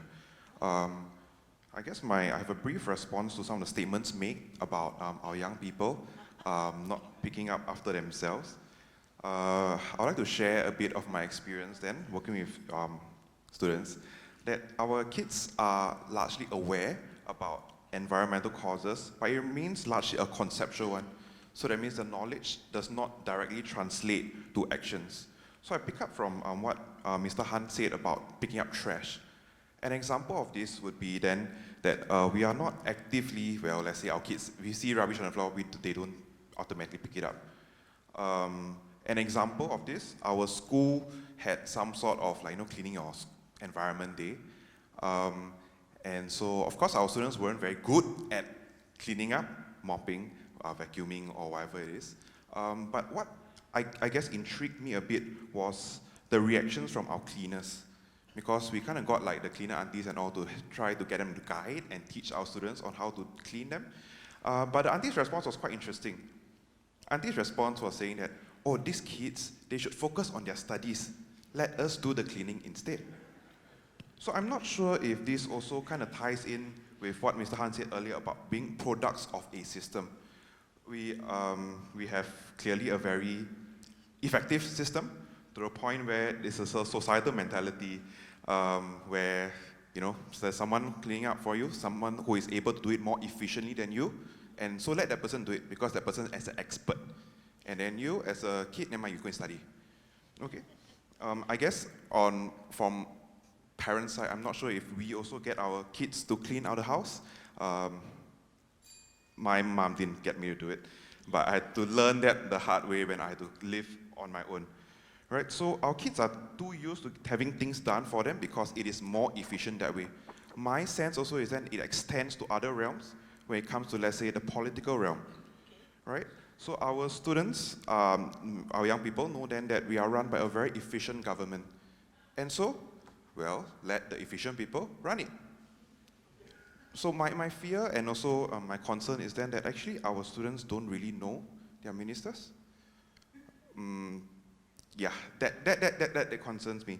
I try to do it a bit more and like try to get them to engage a bit more, but there remains this gap because the idea is then that someone is able to do it better, let them do it.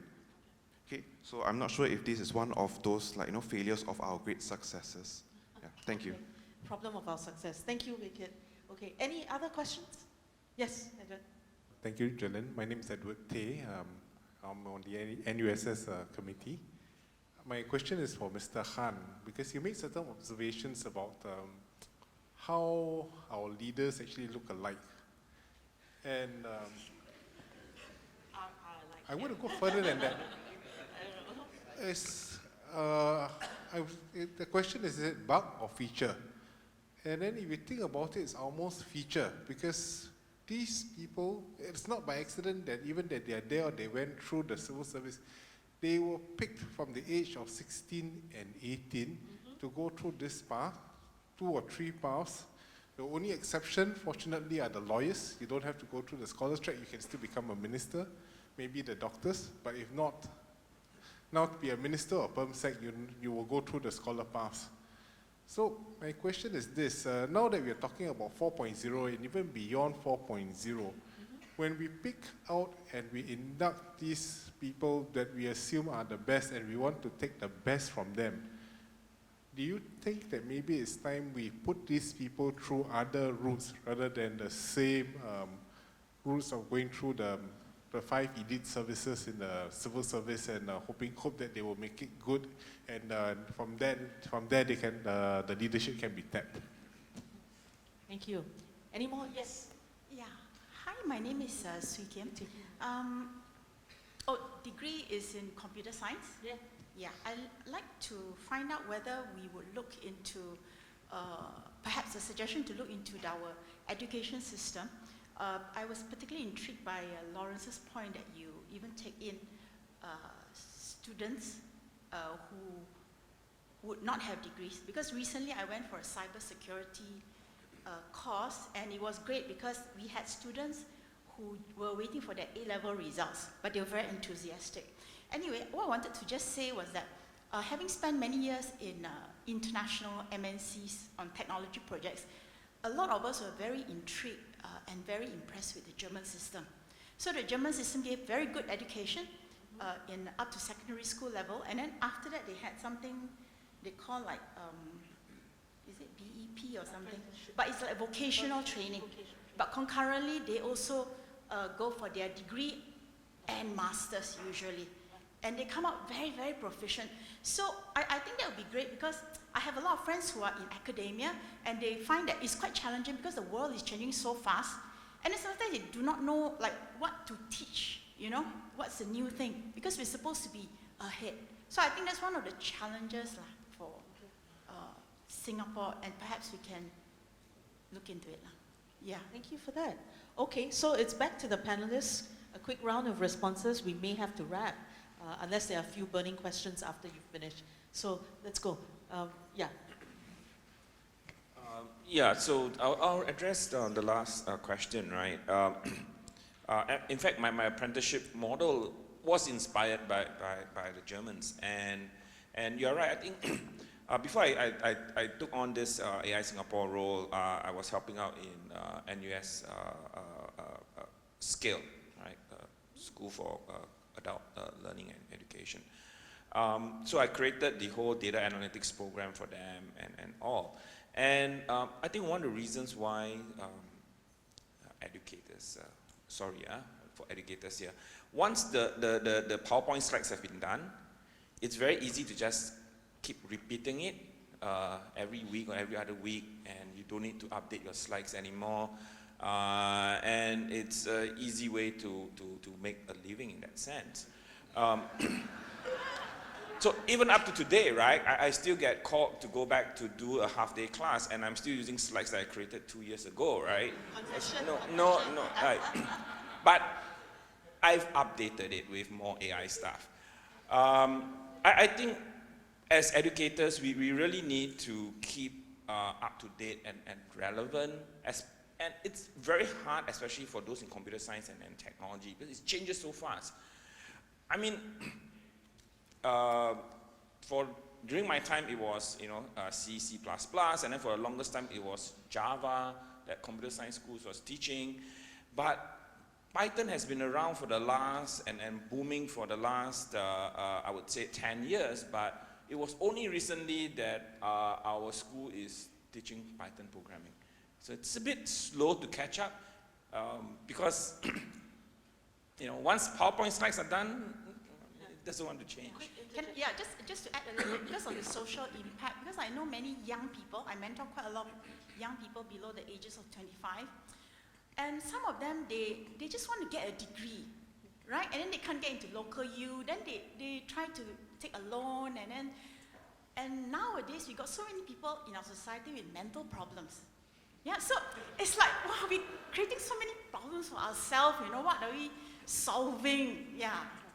No, I think just to wrap up. Today, if you want to get a skill, you actually don't need to come to a university or go to school. Today, with the internet, anyone can pick up any skill, and you don't even need to pay a single cent. I keep telling people who actually pay for my classes, some of the best materials, some of the best classes that you can actually attend is free. Okay? So if you want to learn Python, there are tons of resources. If you want to learn machine learning, AI, there's no reason you need to register and pay a single cent to any course provider, including NUS. Some of the best materials out there are free. You just need to know where to look. So we really need our next generation of students and Singaporean kids to really step up and take ownership of their own education, right? And for the AI apprentice that we are looking at, we are looking for these people who actually take ownership of their own education, and therefore, if you do that, I'm willing to take you on and give you the opportunity to work on our AI projects and so on. Thank you. Laavanya wants to go next. Yeah, I just want to follow up quickly on those points, right? I agree that content is changing, right, constantly, and that's a challenge for us as educators. So in the sociology program that we teach, it's not a professional degree like law, engineering, right? We teach skills, right, like critical thinking, communication, things like that. That it's not necessary. Yeah, you can access sociology content, online. And my students, they take courses from, they take these free online courses or courses where you pay a small sum to learn things that we don't teach at NTU. But the university experience, I want to argue, still has a space. You learn, how to work with other people. You have to work in groups. You learn how to communicate, right? You build networks. These things you do not get when you don't have that experience of learning in a classroom or in a cohort. And I think those are still very valuable skills that are going to be useful going forward. We need to know how to work together with other people who have very different working styles to us, right? We must know how to communicate well These are skills that are going to be constant, right? The content may change, but we need critical thinking skills, we need communication skills, we need teamwork skills. So I don't think the university experience is completely irrelevant, or formal education experience is irrelevant, but I definitely agree that, you know, in terms of content, there are various ways to access it, right? And the second point is, one of the problems is systematically we have too much emphasis on qualifications and paper qualifications. I think you're an exception, but I think that systemic change that we're trying to make in terms of valuing skills rather than paper qualifications has not happened yet, right? And the shadow education system in terms of tuition centers is also adding to this, right? And quick one, let's cut to the outsourcing problem. Yeah. I mean, we outsource everything. We were saying, yeah, you know, even the kids are outsourced, right, to Yeah. domestic helpers. So, yeah. So Do you have anything to I say about that? think- What's a more sustainable Yeah. way going forward? Can public policy do anything about that? Public policy, well, not about public policy, but I think one of the reasons why we outsource things like caregiving or certain forms of work is that perhaps they're not seen as important enough for us to do, right? Someone else can do this work and I can pay them a low wage to do it. It's cheap, right? So we pay someone else to do it. So with the issue of wages going up in other countries, and perhaps Singaporeans, you know, not having as many jobs available, perhaps we will start seeing this work as work that is valuable. You know, there will be more people who decide to be, you know, take on caregiving work in terms of caregiving for older people or young children, because this is going to be seen as increasingly valuable work, right? So maybe, hopefully, that mindset shift will happen, right? What can be more important than raising young people, right? Why should we be outsourcing this very important form of work? We should be paying people a lot more money to do this. These people are our future. Shouldn't we be investing in raising them? Shouldn't we be paying mothers to stay at home, fathers to stay at home and raise their children, rather than outsourcing it to someone who perhaps does not have an emotional investment or doesn't have, the training to raise a child, right? So I don't know if public policy can deal with this, but. So take ownership, take responsibility. Let's cut to Ching. There was a question about tearing down buildings all the time, and then Wicked was saying, hey, we just really also outsource our responsibility, right? Yeah, the kids are told, not just, the kids are told, well, let the guys who are meant to be efficient in this do it. Right? So, so go and study. Okay. Yeah, that's so depressing, and thank you for the thing about mental problems and getting into NUS. It's just not worth it if it's so stressful. I like how your association came. If I may kind of respond directly to the point, the tension between environmental sustainability and making money, right? And making money almost always wins, because you know that if you tear a building down, even though it's perfectly usable, you make more money, and why not, right? So the contestation, I think, between environmental sustainability and making money is too much in favor of making money now, and here's where regulations and governments can make a difference. So for example, if you make the development charge of en bloc sales really high, you could kind of tip the money towards environmental sustainability. So that's the first point I wanted to say. The money flow can be controlled by regulation, and regulation can turn in favor of the environment. The second point is, I wanted to address the way we use the word sustainability. And when you use the word sustainability, 90% of the time you mean financial sustainability. For example, you said, is it sustainable that our salaries remain so high? You mean, can the market still support this, right? You don't mean sustainable in an environmental way. And I think once we delink money from real things, then we lose sight of the real material, physical unsustainability of what we do. So I think we need to kind of pull it closer together. And that's, again, a matter of policy, right? So I'm going to respond directly to the children's behavior, right? So 2 points. One is, it's super fun to influence children behavior, and you can do that, right? You can make things more or less salient for children. And one of the most important things we can do is to give them experiences that make them change their behavior, including making them clean properly. So we have very interesting experiment in NUS, in schools now, by actually the provost of NUS, on influencing how little kids use water. And it's something as simple as giving them an alarm when they bathe. So like just recording down how long their bathing times are. They really do change their behavior to relatively simple nudges. So the teachers of the schools, you can be such a powerful influence, and please do not let the cleaning aunties take the cleaning away from the kids. Okay, thank you. And now, finally, let's go to, you want to, okay, let Mr. Han go first, or, no, okay, you pose your question, and then we'll, yeah, go ahead. Go ahead. Hello, my name is Mary. I am a member of this society. Actually, I would like to pick up what Mr. Edward Tay mentioned about different routes other than the scholarship or the degree group, route. And this is also in relation to what Mr. Han mentioned. By the way, Mr. Han, I really like your articles.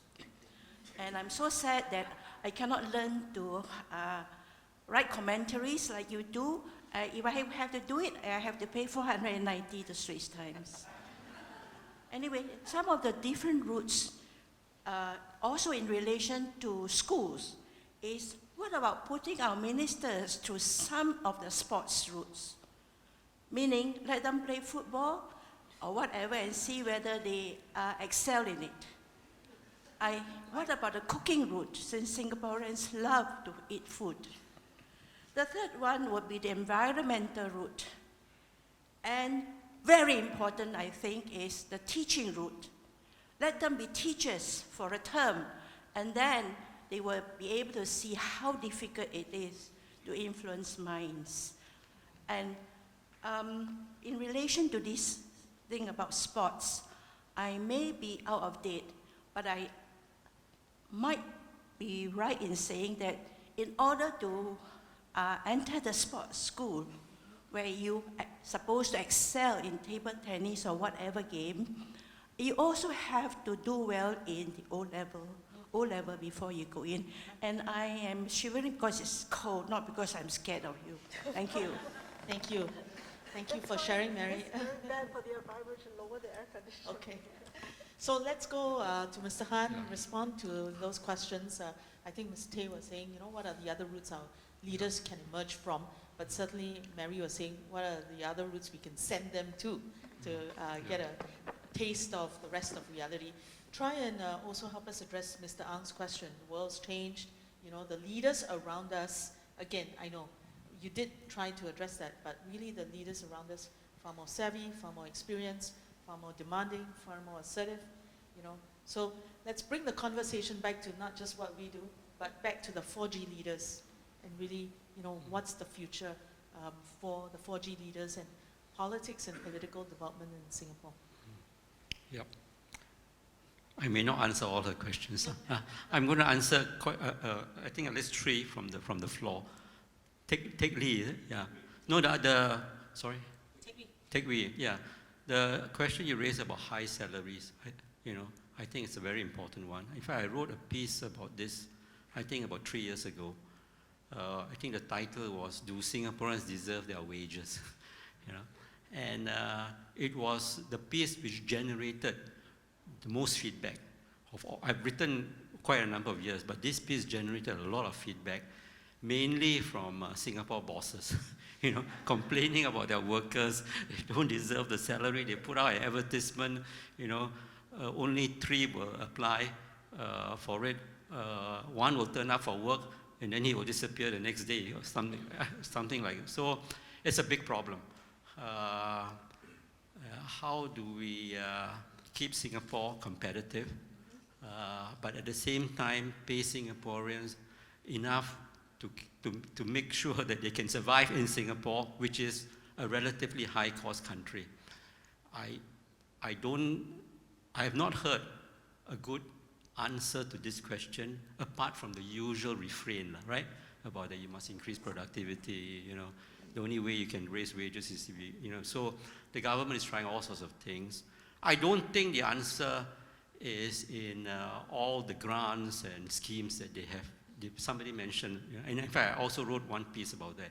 The government has spent billions of dollars on all this. And in one of the pieces, I mentioned that, you see, I think productivity is basically a responsibility of management. Management has to make sure, right, that the workers are well-trained, motivated, inspired to deliver. So this was a cheeky little suggestion. I said that in order to qualify for some of these grants, the government should conduct a survey in that company which is wanting that grant of its workers and ask them whether they are motivated and inspired by the leadership of that company. If they are not, the government should not give them the grant because they are obviously a disaffected lot of workers. And no matter how much you give, this company is not going to be productive. Anyway, thanks for the question. I think this is one of the critical questions which will make a difference to whether Singapore is able to make that economic transformation to the next level. I want to answer one on cleaning in schools by the teacher, right? Because, I gave a talk to RI, my old school, and in that talk 2 years ago, I challenged RI. I said, in RI, forget about academic achievement. The Straits Times is not interested in your academic achievement because this is an old story, right? You can have 100% of your students score 8 A's. The Straits Times may not even report it, You want to make history in Singapore for RI? Be the first school in Singapore not to have paid cleaners. Clean the school yourself. And this is not an exceptional thing, in other countries. No Japanese school or Taiwanese school employ paid cleaners, The students have to clean it themselves. So we always wonder, right, why is Japan such a clean country? For a long time, I didn't know the answer until I studied the thing a little bit, and I saw a video, how the children in the Japanese school clean their schools, This is primary 3 students. First of all, they eat lunch in school. So at recess time, 5 or 6 of them will march to the kitchen, carry the pots and all the things, and then push. These are primary 3 students, and they will push the food on a mobile tray, and they will go to the class. They all eat in the classroom themselves with the teacher. The teacher eats exactly the same food as the student, cooked in the school kitchen. And after the meal, they will clean up the school, and they go on their knees to scrub the floor, so they start from young. There's no secret to it. You have to start from young. So when I told, because I was in the NEA once, when I asked RI to do this, what was the response? Oh, the parents will complain, right? You make my son clean the school, You are eating into his education time. What does that answer tell you? It tells you they do not understand what is education, right? Cleaning the school doesn't eat into education time. It is part of education. So I believe the Japanese and maybe the Taiwanese have thought about this much more deeply than we have. This is part of it. What is education? Educate apart from scoring A's in maths. Education is knowing your responsibility to the community, right? And doing your part. And part of that community is the environment, to keep it clean. Okay, I've said enough about cleaning. Finally, the selection process, okay. I have one suggestion. You see, part of the problem with the selection process is they want to pick people in their 30s and 40s, right? So when you pick people in their 30s and 40s, what do you have before you? The academic achievement, and then how they perform in their jobs. And these people they want to do well, So once they are sucked into the system, they're inducted into, they all want to shine and become, outstanding ministers and all that in a certain way. I feel that they should draw from a wider range of people. I think it's okay to get people, some of them, not all of them, in their 50s and 60s. maybe they have already done well in their profession, in their work. They want to do something more apart from achieving corporate success. And they have nothing, they don't need to shine for their own sake, because they've already done it, right? And they bring with them a different set of experience, both in their job and life in general. So I mean, there may be other ways, but the Singapore government has this perception that once you are 60, gone case, you're looking for retirement. Yeah. But I say, what do they say? 60 is a new 40, right? Yeah, so there you have one suggestion. Yeah. Thank you, Mr. Han. Right, so any burning questions or comments? Otherwise, we'll wrap. Okay, just two very quickly, and then we have to close. Yeah, the gentleman at the back, and then Johnny. Thank you, the panel, for the very interesting insights. The theme of commentary is Singapore 4.0. In light of all the challenges, negativity, and some positivity, can we invite the panel to share with us how would the Singaporean core look like in the next 30, 40 years in the context of Singapore 4.0, especially when we talk about the diversity, right? We are not replacing ourselves from the core. We are having more and more migrant. And how would the profile of the Singaporean core look like? And also in light of the technologically advancements and so forth, what would this core look like in the next 20 years? Thank you. Thank you, sir. Johnny? Just a quick one. We have been watching the trade dispute between China and the US. And some of us are actually enjoying watching the way Trump tackles the Chinese leadership. I think I never liked Trump, but I think I'm beginning to give him, to have some respect for him. But nobody has the ability to confuse the Chinese leadership until Donald Trump. Now, on a more serious note, we all know the impact or the implication on Singapore should this situation continue. And I think indication is that it may get worse. And my question for Kwang is, I mean, he got better eyesight than many of us.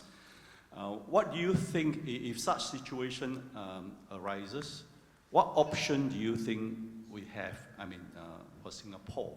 As you mentioned, our 4G leaders, they have not been tested.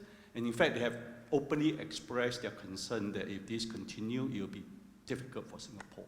Now, in your views, what are the options for us? Thank you. Thank you. All right. So let me just go this way, but end with Mr. Han. Laurence? No? You're in the economy space? Anything you want to say? I think, I'll answer the questions, the Singapore core, right? I'm actually very hopeful. I'm looking at the young, the apprentices. I mean, not all are young. Okay, my apprentice goes from fresh grad to PhDs to people who have worked for 10, 15, and I even have one that is in the 50s. As long as they pass by test, we take that, right? Even if you're 50 years old, that's fine. I think in the next 10, 15 years, I think in terms of Singapore core, we're going to get obviously a more tech-savvy core, a generation that will be able to use technology to help them in their daily work, in their daily life. Even us today, our kids, we are already depending on technology. So I don't think that's going to change. We just have to be mindful of being overly dependent and using it in useful purpose. But whether it's AI or not, or whatever term you want to call it, technology will be embedded in everything that we do, and you can't turn away from it. You have to leverage it, because if you don't, our neighbors are doing it, and they're just going to outcompete. So my advice is really, and what I see is that, and when you go back to your kids and so on, is get them ready for technology, get them on to all sorts of online learning and so on to learn. Not everyone needs to be a programmer, but everyone needs to understand what is AI and how to use it. Okay, thank you. Laavanya, you want to go? Singapore Call? Okay, so as I mentioned, migration not not going to end. Also, 1 in 4 marriages in Singapore is to a non-Singaporean, right? So think about our kids. 23% of marriages are inter-ethnic, across ethnic groups. So what does this mean for our future of Singaporeans? We're probably going to have a Singaporean core who are composed of people with multiple national allegiances, but also who don't fit within one ethnic label. So it's going to be a diverse group, and we need to leverage on that diversity. Singapore is a space that values diversity as a way to speak to other parts of the world, but also as a way to foster and build on our unique national identity. I'll just make a strange comment about the Singapore Call though. So I do think that in the future, the environment is going to matter so much to cities. And I think the Singapore Call will be developed here to solve problems at the city level. And increasingly we're seeing, so when you talk about people who love Singapore, the environmentalists are those among us who love Singapore in the most physical way, right? So I think there are 2 ways in which I think the Singapore Call will develop from here on. One is to make an impact on water problems in the city. So including cleaning up rivers and recycling water. So I think we have large expertise in PUP, which I think will be helpful to cities all over the world, but particularly in Asia. The second part where the Singapore Call I think will be so important is in the use of air conditioning and urban heat islands. So my colleague Winston Chow at NUS has made these studies. How do you design cities that are so dependent on air conditioning, but yet not fall prey to these like pockets of heat that can affect them? So these are really technical environmental problems. But I think the Singapore Call can go out from Singapore and make a difference in so many other cities all over the world. Thank you, Ching. Final word. Yeah. No, I don't, Johnny, you should ask the 4G leadership. Yeah. No, I think Singapore will be one of the hardest hit, because our economy is one of the most open. I read somewhere that, in fact, some Southeast Asian countries might benefit from the trade war because factories will relocate to, Vietnam and Indonesia and so on, but not to Singapore because we are a high-cost country. I can only think of one sort of solution to this. It's not directly related to the trade war, but it is in a way related. And I think we should develop more extensively our links to our part of the world, whether it's Indonesia or Malaysia or Vietnam or Thailand. For a long time in our economic history, there's this phrase, leapfrog the region, right? Because we saw ourselves as a place which should be inspired by London and New York and, Tokyo, and tried to be another one of those global cities. That the region, didn't matter very much to us because we have enough business to do with the West and Europe. We will be able to survive. Well, I think we did tremendously well from that formula. But, going forward, I think, we should think of ourselves more as a Southeast Asian country. Of course, we hope to be better than them and of service to these countries. But as they develop, there will be more business opportunities for us as they will invariably develop. And Singapore cannot, I think, cannot be a country that is so far apart and ahead of our surrounding countries. If we are, it will create problems. But if we are more integrated with them, if our people, know the language, and are more prepared to go to Indonesia or Malaysia or Thailand to work, then I think we hedge our bets. Because it clearly shows that if you're too dependent on China, and we are one of the biggest, right? We are the biggest investor in China in some years, or the US, you will suffer some of these consequences. Finally, a word on the core of the course. I agree entirely with you that there will be greater diversity. In fact, very interestingly, when we were interviewing Lee Kuan Yew for the book, I think it was Hard Truth, And we asked him, so we discussed what is a Singaporean, how do you define a Singaporean? Very interestingly, his one answer to this question, how he defined a Singaporean, is that a Singaporean is somebody who is open to accepting somebody from outside, as long as that person wants to be part of us, we will accept him as one. He didn't identify Singapore in terms of economic development, meritocracy, no corruption and so on, which some people might, right? He didn't. He defined a Singaporean as somebody who is accepting of some other person who wants to come here. And I think it is not so surprising because that was how Singapore developed, right? Singapore developed because it accepted people from China, India, Southeast Asia, who wanted to come to this place to improve their lives. And over time, and of course he was very responsible for making this disparate group of people have an identity called Singapore. So I think he believed very strongly that will continue to be Singapore's way, to thrive and succeed in the world. And actually, I am very hopeful, especially on younger Singaporeans.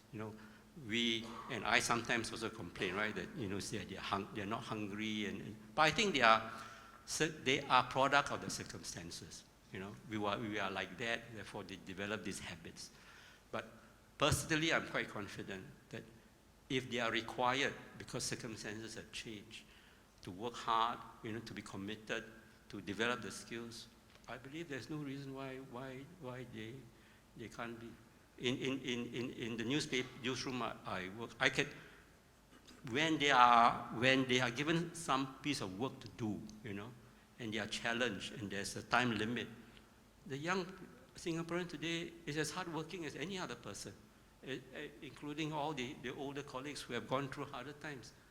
So I remain quite optimistic and hopeful for Singapore. Thank you.